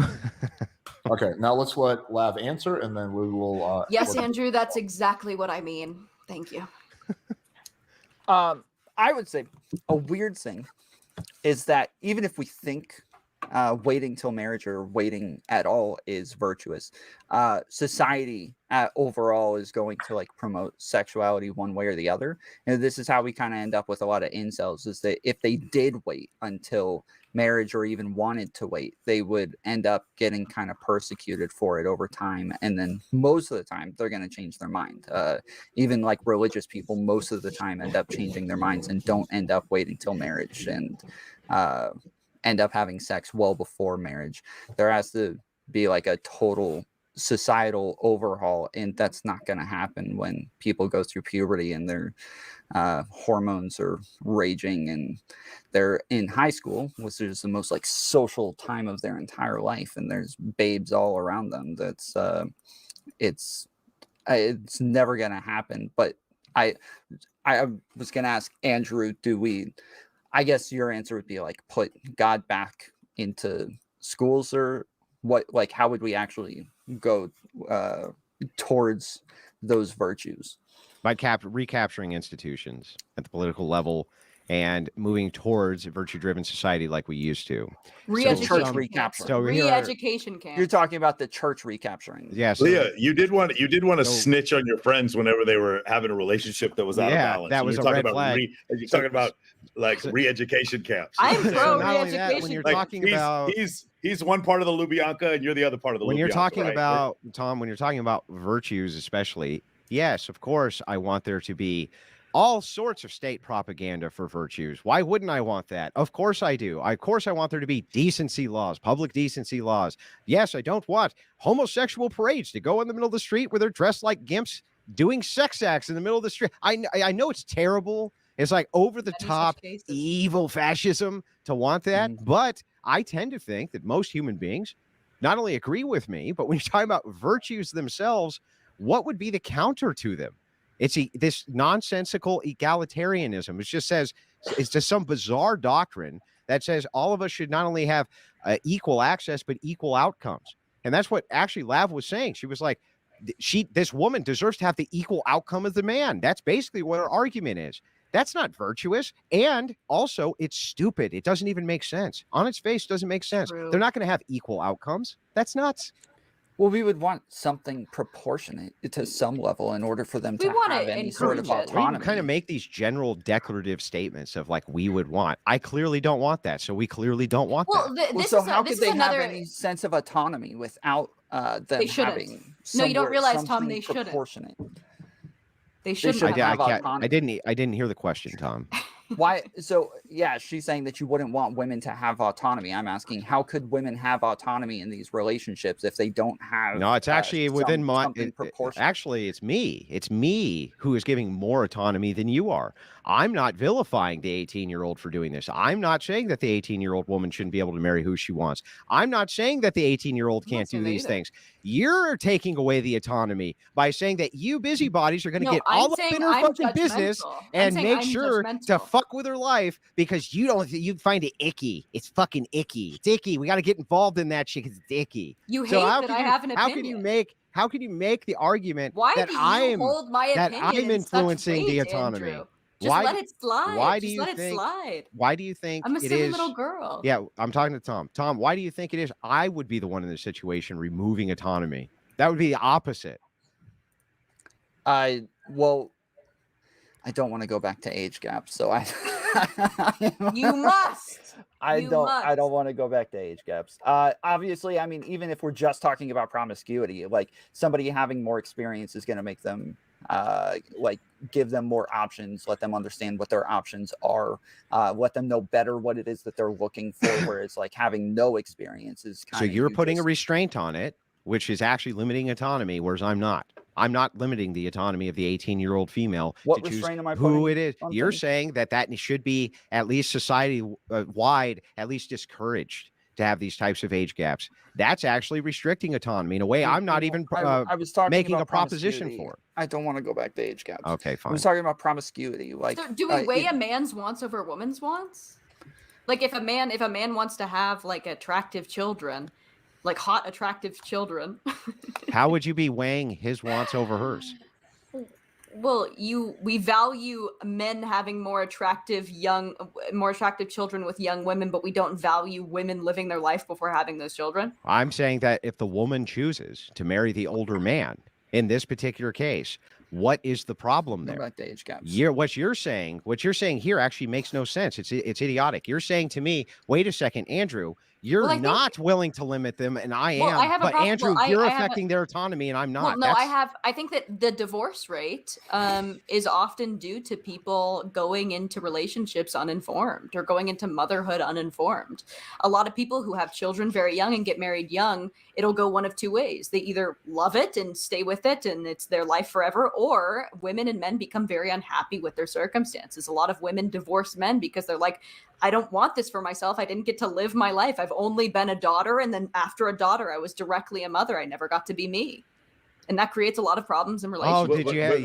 I'm sorry. You made a decision, and instead of going and finding yourself and riding the cock carousel, that you settled down early and had a family, have to deal with the consequences. No, it's That's not fucking terrible. It's I don't think that terrible. women should be having sex during this time. I think that they should be they should be reading books. They should be that traveling they like. Europe. They should be barefoot. You can read books and have a family. The issue that I have the issue that I would have, Lav, is so if what you're saying is true, meaning the divorce rate, which I agree with you, the divorce rate is too high. It's and there's going to be reasons for that. What you should say is, okay, at a woman having children at 20, let's say 21, 22, that's too early. And then it should result in somewhere, if we did a study on them 10 years down the line, of them having a higher divorce rate. And then when we look at women who get married at like 26, 27, 28, we should see a lower divorce rate. And do we see a lower divorce rate when women get married later? Yes. I haven't seen that. What is it, like a GSS survey? Yeah, it's 26, 27, 28, and 29. It's the sweet spot. If you go above that, then it's worse. But don't let them sneak it in on you. It's usually the young who are religious who are getting married in the first place, and that's the primary reason they're staying together, not because of their youth. I don't think it's that's the sneaky. No, that's the little sneak in that they do. They try to pretend that, well, young people getting married, yes, they do stay together, but they stay together for a reason, because when you're young, the motivation to get married, absent religion, really isn't there. I agree. Yeah, with it's that. actually Why would that be worse, sneaking it in? But the people people would say that this is a problem with religion, not that it's.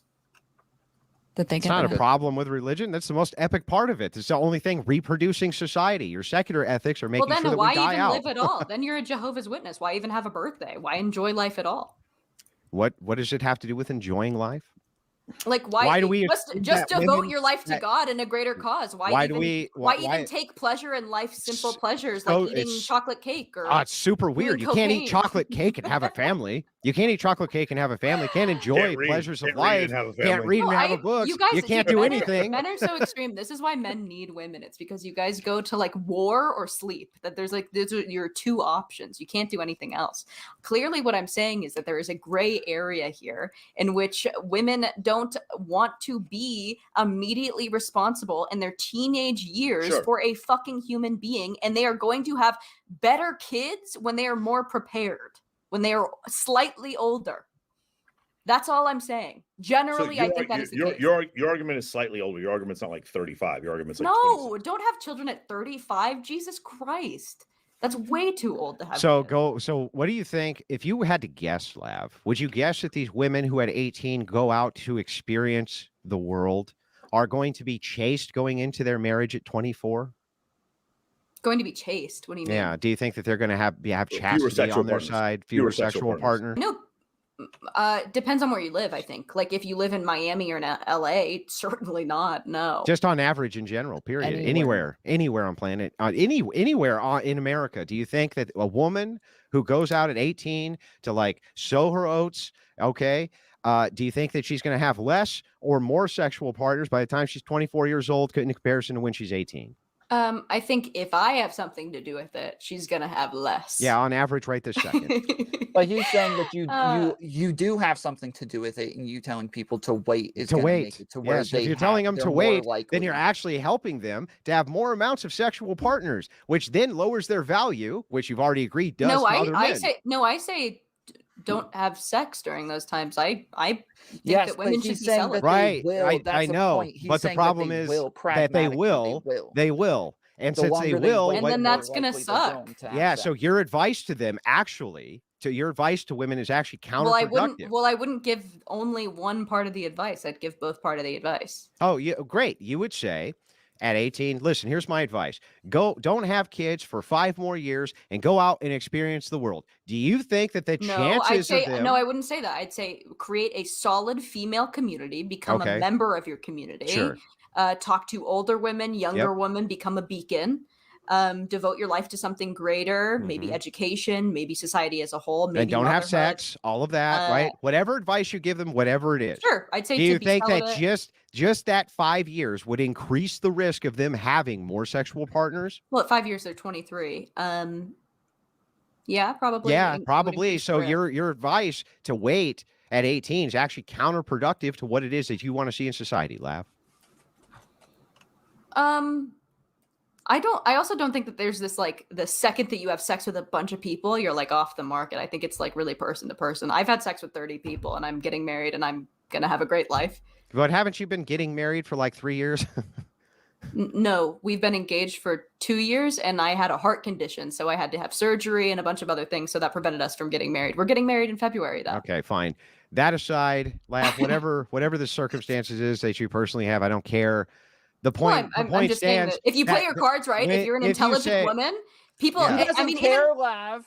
Yeah, if you're an intelligent woman, it doesn't really matter. I mean, it does matter still how many sexual partners that you've had, but right, and your advice is going to lead to more of that. I've gotten away with a lot because of how intelligent and pretty I am, and because of how funny I am. So Well, I'd say that if you are 25, you have to seal the deal before you brag about it. If you are 25, if you are 25 and you've You're created those things this to life where manipulate you men. have enriched your life as a woman and you bring more into the partnership, like your intuition, how smart you are, how sure of yourself you are, how good of a mother you're going to be. I think that matters more to high value men. After Hang on, let me just respond real quick, and then I promise Okay, I'll real quick. You're so right, Lav. Wait, You're hang right. on, Andrew. Just hang on a second. After Andrew so responds, I inky. do once again want to give the other people a chance to talk because we haven't. Dude, heard Andrew and I are making out right now. We're literally Okay, kissing. I so know, anyway, but let me finish tried- the point, Wait, hang and on, then I'll Andrew. mute the mic, Well, right? hang But on. I here's- wouldn't finish it. Wait, hang on. I hate muting you, but I gotta do it. So anyway, so after you make your point, you can make your point as long as you want. I do want to hear from Torshaa, Michael, and Tom. Okay, go ahead, Andrew. Okay, so what Lav is saying to you here, this is what she's actually saying, believe it or not. She's saying that a young woman at 24 who goes to a high-value man and says, look, I know I've read lots of books and had great experiences and stuff, but I fucked a lot of dudes. He's going to find her more valuable than an 18-year-old who goes, I'm a virgin, but I don't read too much. I think Yeah, okay, Lav, whatever you say, Lav. I want to go live in fantasy land like you, Lav. That sounds like a great place to go live. First of all, high quality women don't want to marry a man who only cares about her fucking sexual history. That's fucking crazy. That is the biggest, weirdest thing to do. Well, you're contradicting yourself. In your life, no, high quality men means smart, high IQ, hard worker, gonna be a good dad. They totally care about committed. how many dudes you fucked, Lav, and you know that there's a reason No, why. they don't. Yeah, they do. Lab, I'm going to They disagree. care. with you. They care do. more. They care Lab, you more know they about do. what you offer.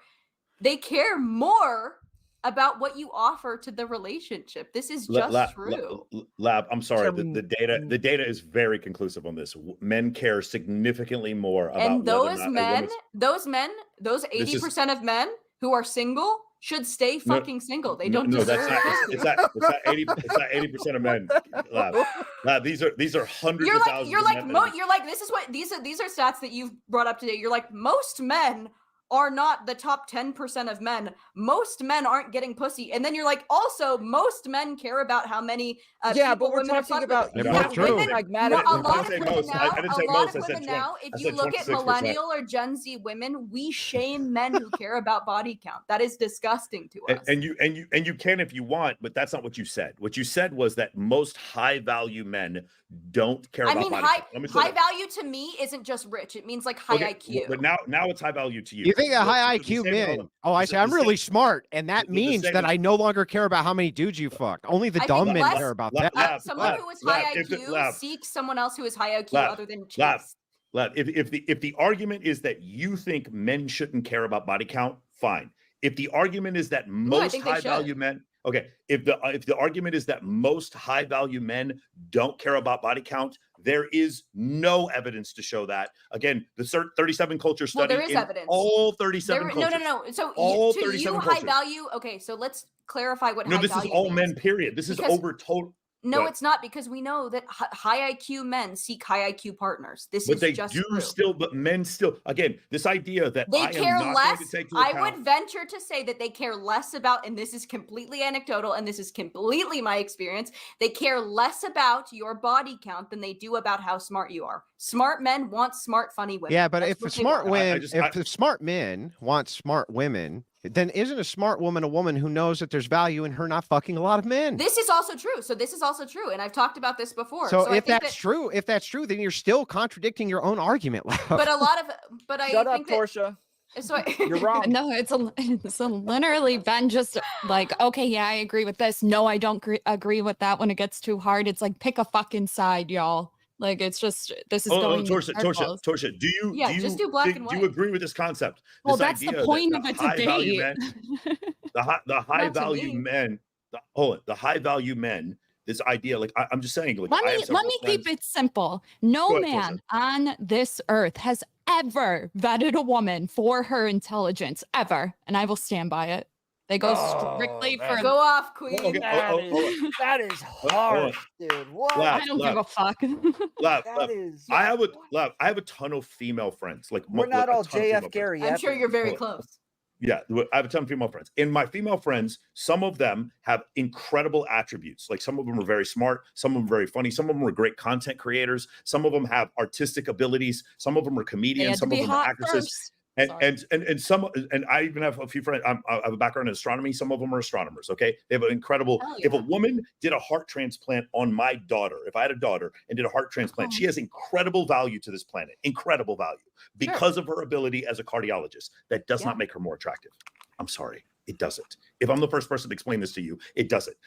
For as far as a man's penis getting harder, it does not matter to the same extent. To some men, in some extent, yes, but it is nowhere. high It is IQ it is men 100 Do not live to their life 1. based on their penis. High, No, I'm not- it's not about- if high IQ men want high IQ women, and you admit that high IQ women know that men don't want a woman who slept with a lot of men, then the premise and the conclusion there is that then high IQ men must care about the body count of high IQ women. Lav. A little bit, I think, because it shows discernment. Yeah, but I think that afterwards, like I'm a recovered whore, so I think that I have more leeway because I've seen the error of my ways. But I think, but I think I'm apologetic. I'm a born again Christian, so I think that I am more likely to I don't know have which more part of this is more true or male. not. I think The I born think again men are virgin. more likely to show me sympathy for that than I a think woman more who is men are in more likely to show you sympathy. active promiscuity. Correct or incorrect? But if there's a virgin you and then there's your reformed hoe you, if a man had the choice, assuming since you guys take the other position that a man looks for other things, assuming that, do you think he would prefer you as a virgin or you as a reformed If a- hoe? Hold on. I don't I care don't to have think a that- virgin. Just I hypothetically. don't. That I is literally- weird. I do not want. Yeah, a virgin. I'm Yeah, I'm no, with I don't Tom on that think- one. I don't want a I virgin, do but not. I Okay, don't but I also don't want 50 either, and I don't want 100. You're Like, all that's boring. fair. I think think part of why I'm so smart and why I'm so funny is because I've dealt with a lot of shit. A lot of that due to That must be why you're promiscuity. so smart and funny. A Yeah. lot of that due to promiscuity. I've had to pull myself out of the fucking trenches. I mean, you laugh, Michael, but to some degree, like the funniest, the most smart women I know were at one point promiscuous, and because of that. My best friend who's female is fucking hilarious, but I don't want to date her. Like that's my point I've been trying to make. And you what you're doing is so you would call yourself high IQ. Wait, you have a best friend who's a female? No, my best female friend. He's found a new target. He's found a new target. My best female friend. My closest female friend that I talk to. You have female friends? I do have female friends. Do you have a lot of female friends? I do have quite a bit. Yeah. Are you in a committed relationship? I am. Yeah. Andrew, we've talked about this. I'm polygynous. We see women together. Women as people, Michael? Come on. They help me raise money for charity. Well, he doesn't. Anyway. He shouldn't see you as one, maybe. Maybe the rest of the panel. Because I'm Jewish? What the fuck, Andrew? Did you guys hear that? How dare you at a time like this? How dare you be anti-Semitic? At a time like this, you're going to call me subhuman because of my Jewish We're going to run out of time. Why do you always dehumanize the Irish like this, Lav? This is so horrifying. I don't care. I do care about like. See, I thought the whole time that the nose was because you lied like Pinocchio. I didn't actually know that it was. And I'm looking for my next false accusation. Okay, I didn't make enough money last time. Demonetized like a motherfucker now. All right, there we go. No, anyway. All right, we covered Pinocchio. Just a 5-minute warning for this topic. Go ahead. I do care about intelligence to some extent. I do want to laugh. I do want to have fun with my partner. I do want chemistry. I want all of these things. But I also care to some extent about body count. To some extent. Lav is the only person with above 30 that I would give a pass on that one. Thank you. Yeah. Can we say that the level of attractiveness you are, the more leeway you have in being promiscuous? Yeah, yes, no, hold on. You're always compromising. Lab. To have sex with her. Not to be a high status dude is not going to change just because she's more attractive to say, well, she's been with 50, therefore I'm just going to like look past it. No, I disagree with that. 50's a lot. But 30 is a lot. So like, I think we're talking but about. But it's a lot less than 50. No, most ranges are somewhere from like 5 to 10. For by far the majority of people, is somewhere between 5. I'm sure my partner wishes I slept with 10 less people than I have. So 10 above 10 for most people is a lot. Like most people don't live in Miami. So like obviously yes, we're always making compromises on all of our things, like, you know, funnier, maybe care a little bit less about that, you know, smarter, care a little bit less about this, but that ends when we're talking about body count, that ends around like, you know, 10, maybe 15 at most for most people. Yeah, I mean, I don't care about body count so much, so I'll be honest. The thing is, Lav, if the question is, would I go just 20-year-old, or no, actually, let's do this. Second lieutenant me living in Kansas, would I sleep with a woman with a high body count because I didn't care? Probably, yeah. I'd be less discerning, but I wouldn't be more likely to marry her because she's attractive if she had a high body count, unless I was extremely desperate. And to your point previously, and to the point I was trying to make before about whether or not men or women are of value to society if they've had a lot of sexual partners, the fact of the matter is the growing number of men that have 0 sexual partners.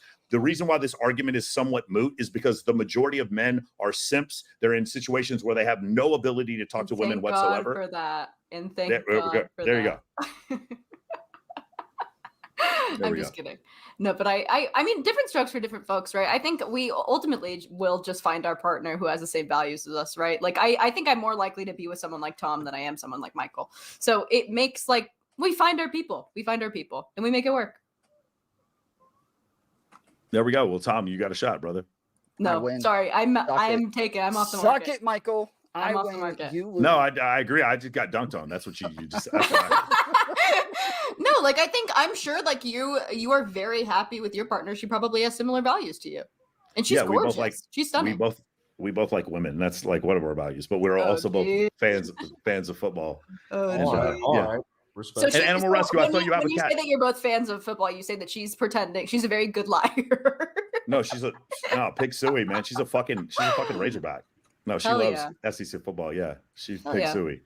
I'm a Longhorn. But I saw you have a cat. We're also into animal rescue. We have Oh, animals. that me we- and my They, fiance do that as well. rescue pussy during the day and fuck pussy at night. Hell yeah. There we go. Something like that. Hell yeah. Okay, so let's get into closing statements. Since we went with Torshaa first, let's start off with Tom. Yeah, it's pretty much same thing I said earlier. I personally, let me instead of talking about stats, I'll talk about myself. I don't care about body count so much. I do want like chemistry with somebody. Most of all, I want to have a good relationship with them. I do care if they're able to have a conversation with me. I do care if they're able to understand the things that I talk about on here. I want them to be able to watch these things and watch the things that I enjoy and enjoy it with me. I want I want to be able to have intellectual conversations with them to some extent. Honestly, I care a lot more about having intellectual conversations with my friends and people on here than I do with my girlfriend. But I don't want her to be stupid. I want her to be capable of understanding things at least, but she doesn't need to be like sitting around reading studies and bullcrap and be able to, have debates with me all the time. That's not fun. But it is I probably care more about looks and my physical chemistry with a woman more than I care about my ability to have intellectual conversations with her or whether or not she's able to put on a stand-up comedy show. All right, let's go to Andrew Wilson. Yeah, my name is Andrew Wilson, host of The Crucible. I won't give much of a closing statement either. I guess I'll just talk about myself too. I used to value the opinions of women quite a bit until I started talking to them for a living. And then I realized that most of them were so fucking stupid, they weren't even worth having a conversation with. That's the God's honest truth. And the more of them that I've talked to, the more I have found that they don't get smarter. They just get dumber. And the further they are on the left, the dumber they are. It's impossible for me to even understand this phenomenon. I never thought it was possible. But they contradict themselves literally in their own arguments within minutes. It's baffling to me. It's literally baffling to me. And it's baffling to me that guys like Tom simp for women like this. I thought that high value men, Tom, are supposed to like high IQ women. But every time I turn around, there's a woman contradicting themselves and acting like a fucking idiot. And there's a guy like you, Tom, who just can't wait to get in and pick them up. Guy like you can't wait to pick them up. So I'm just saying, ultimately, I think that this entire fucking panel was a complete and total waste of every human being's time. Tom, come over. And I'll just end it with Then this. it won't be a waste of time. If Tom comes over, it's not a waste of time. I'll just especially if end they keep it. the stream going. I'll just end it with this one last thing, which is that I appreciate the participation of everybody on the panel, even the ones who sucked, which was everybody except me. Have a wonderful evening. Take care, Andrew. Yeah, I feel like Andrew says that about every panel, and then like a few hours Andrew's later, better than everyone. he's like, "Yo, that was dope, man." But okay, let's go to Michael Sartain. Hey, what's going on, guys? I'm Michael. I got to leave here in a little bit to go handle some business. But hey, man, if you guys want to, oh yeah, and it was nice to see you again, Michael. By the way, hey, good to see you. Good to see you, Andrew. Thank you, brother. I have a podcast that gets me in a lot of deep shit. It's an offensive podcast on evolutionary psychology. I actually, this is one thing I just want to say at the end here. I have a very counter belief to most of the guys in this, manosphere, red pill space. I really enjoy the company of women. I like being around lots of women, dozens of them, and ones that I'm not even sleeping with. I actually do like being around them. And in doing so, I actually still agree with Andrew. A lot of times they just contradict themselves the whole time. I see them as just like fun people to hang out with. And some of them I meet are incredibly fucking intelligent and they're terrific. But the ones that I'm attracted to, it's because of a physical chemistry that I have with them and agreeableness and a femininity. It's not because of how funny they are. That can help. Don't get me wrong. It's a good tiebreaker. Or their level of intelligence. That's a good tiebreaker. That's a good tiebreaker. But like Leah would be my BFF. Like I can tell you right now, we'd have the incredible conversations. But I do see the difference. What I'm saying is I see a ton of value in women as human beings. But the difference is for me is like what happens is what makes a man attractive and what makes a man valuable to society tend to be the same thing. Right? He's an astronaut. He's an engineer. He's an NFL quarterback. He's attractive to women and they're valuable to society. But what makes a woman valuable to society and what makes her attractive are not the same thing. And because of that, when women see what men do, and they're like, I want the same thing that men have. And when they do that, they conflate and confuse the issue. It's not because of your second master's degree, how smart you are, the fact that you own multiple homes and that you've traveled the world, that doesn't make us more attracted to you. And women are like becoming more and more confused when it comes to this specific topic. And like, I love Torshaa, but like, and I love the fact that Torshaa is a fucking incredible content creator, but that doesn't make me want to date Torshaa because Torshaa is an incredible content creator, but I love talking to her. Do you understand what I'm saying? The two things can be separate. You can just say I'm ugly. Rude. Dude, you're not ugly. Shots Are you fired. serious? Torshaa, like my girlfriend's in the room, Torshaa. Like, come on, Is she? stop. You still got to meet her, Torshaa. You got to meet. Torshaa, if it wasn't for Lyme disease, you would be a smoke show. Wait, is it a new one? Yeah, I actually, after everyone's That done is their fucking closing horrible. statements, I have two questions for the panel. They'll be relatively quick. All right, let's go to Lav. Oh, hi, I'm Leah. That is my name. I'm still known as Lav, though. My name's Leah. I am I'm one of two hosts for a new podcast called Bloodbath. Go follow it, Bloodbath Pod, on Instagram, YouTube, everywhere. First episode comes out next week with this girl Emily Wilson, who is Emily Saves America on Instagram. She's a Republican conservative commentator. She's the next Tomi Lahren. And Is it Andrew Wilson's sister or something? Or? No, but it is a coincidence that they have the same last name. You know, the Irish, they populate everywhere and they're everywhere. Okay. But yeah. So that's going to be super fun. Closing argument is women are better than men in every way, and I like to live in a gray area. A lot of people like to take like these debates as like I'm right or wrong. Like Andrew thinks that he's God and the God of everything, and that he's always right. And I just like to be involved, frankly. I just like to be here, and I like to have a little bit of fun, and I like to have little conversations. So Tom, come over. My bed is ready, and do not let Andrew around an 18-year-old girl. Thank you. What the fuck? Okay. Let's next go to Torshaa. That was a waste of fucking time, and I got here later. I don't have a closing argument. Can we end it? Oh, Jesus Christ, you motherfucker. Stop complaining about the panel. Torshaa, are you still in Chicago? Yes. Okay, I'll come visit you. All right, No, so here I'm just I have a 1 to 2 questions, I guess, for the panel that I wrote down. So, okay, for the first one's for you, Lav. So you were saying that, or no, I forget who was saying that. Who said that men don't care about intelligence? Who made that point? That was Torshaa. Torshaa. Okay. Were you being hyperbolic, or were you like dead serious? What the fuck do you think? Yeah, she was clearly joking, dude. I think you were joking, but I want to make sure because I don't fucking know. Yeah. Okay. I don't know. I think she was being serious. She saw the reaction, and now it's hyperbolic. I think that's what I think. You're still simping, Tom. You're still simping. Bro. I'm Stop calling her simping, out Tom. for being wrong right now. Tom, and you should hate I'm women still more. simping. Tom, you should hate women more. I can't win. Lav, you should love Even men when I'm more. calling The them out, I'm benevolent still- I love the good patriarchy. ones. I The love the good benevolent ones. patriarchy, which allows you to speak into your microphone right now. You I should love the thank good them. ones. Just oozing That's all of them. sexuality that All of no matter Bold of what I you. This do- lovely Look man at who that, decided to Tom. organize and host this debate. Okay, so the second thing is for Michael, since there's not much on the first one.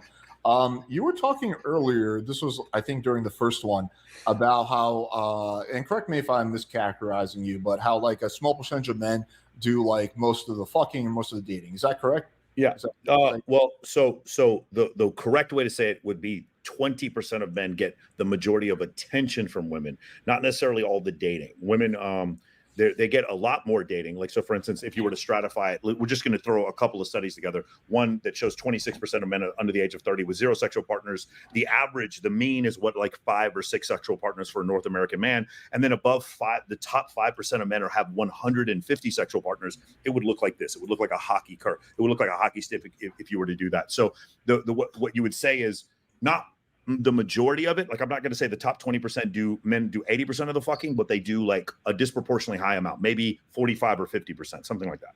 Yeah, you're actually okay. I'm glad you said that because you're actually correct. So according to a study, top 20% of most sexually active men have about 50 to 60% of the sex. That's the actual number. The red pillars always say 10% of men do 90% of the fucking, but it's actually 20% do 50-60%. That's the real Yeah, number. so 10% of the men will get 60% of the attention. Yes, like for instance, Drake can't fuck every woman that wants to fuck Drake, right? So the 10% of the men will get 90% of the attention. But if you were to add up all the MLB shortstops, NBA power forwards, and fucking NFL quarterbacks and all the vagina that they could possibly get in the world, they don't have sex with all of them. Even Bilzerian, he doesn't fuck all the girls that want to fuck him. It's one of these situations where it's like there's a limit. So I would say, like you said, the top 1% probably sleeping with 7-8% of the women, and like you said, the top 20% of men, probably the top 50-60% of women. Yeah, I think one thing that's interesting that I don't see discussed is that when you invert it, it's actually the same thing. Like the top 20%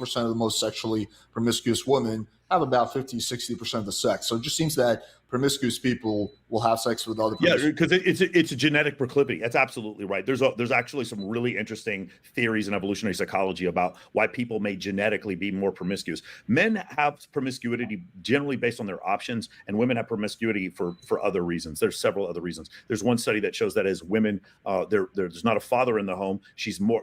By the way, I don't know if you guys know this. If a woman has a father who's not in the home, she's more likely to be shorter because she goes through puberty earlier, and she's more likely to have sex at an earlier age. These are studies that have been done, and a lot of times people don't like to hear this. This is at the end of the book called "Why Beautiful People Have More Daughters" by Satoshi Kanazawa and David Allen. So if you go check that out, that's horribly offensive for women's studies groups, but it's one of these things that we find, that tends to be true.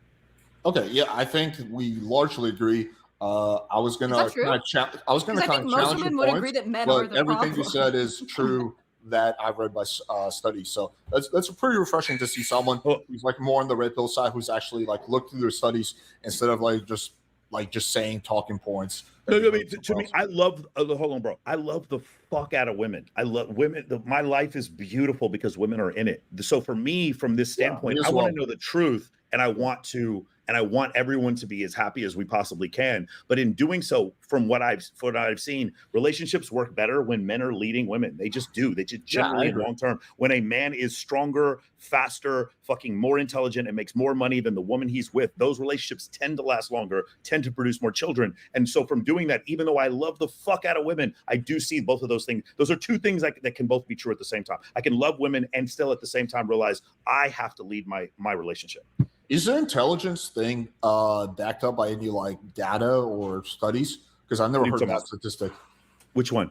The fact that relationships work better when the man is more intelligent than the woman. No. That's not a study. This is just what I've seen, and this is just what I've seen. Like whenever you ask a woman, "Do you want a man who's taller than you?" Yes. Do you want a man who's stronger than you? Yes. Do you want a man who makes more money than you? Yes. One of the interesting things was when Rihanna was making massive amounts of money, she started dating a billionaire. This is a really interesting study. Whereas women go up the socioeconomic ladder, the men that they date, you would think, well, because I make more money, he can make less money. But it's the opposite. As women climb the socioeconomic ladder, they actually want men who make even more money, which makes the scale even more delusional when you consider, in this case, like the unemployment rate for men, the fact that there's so many opportunities that, again, because of Title IX, a lot of women have moved into male-dominated fields, but men have not moved into nursing and primary education, and so the transfer of jobs has not been equal. And so and also 60% of college attendees are female, 68% of the graduates are female. So now we have a bunch of educated women who are sitting there making more money, and they're dealing with a male cohort that has no sexual experience and did not go to college, and they're just like, well, he's not better than me. So why would I marry him? Why would I have sex with him? And 80% of men on dating apps are deemed unattractive. Yeah, it's more common with people with college degrees, but with everybody else, most everybody else is dating somebody within like $5,000 of their. Most people deal within their socioeconomic.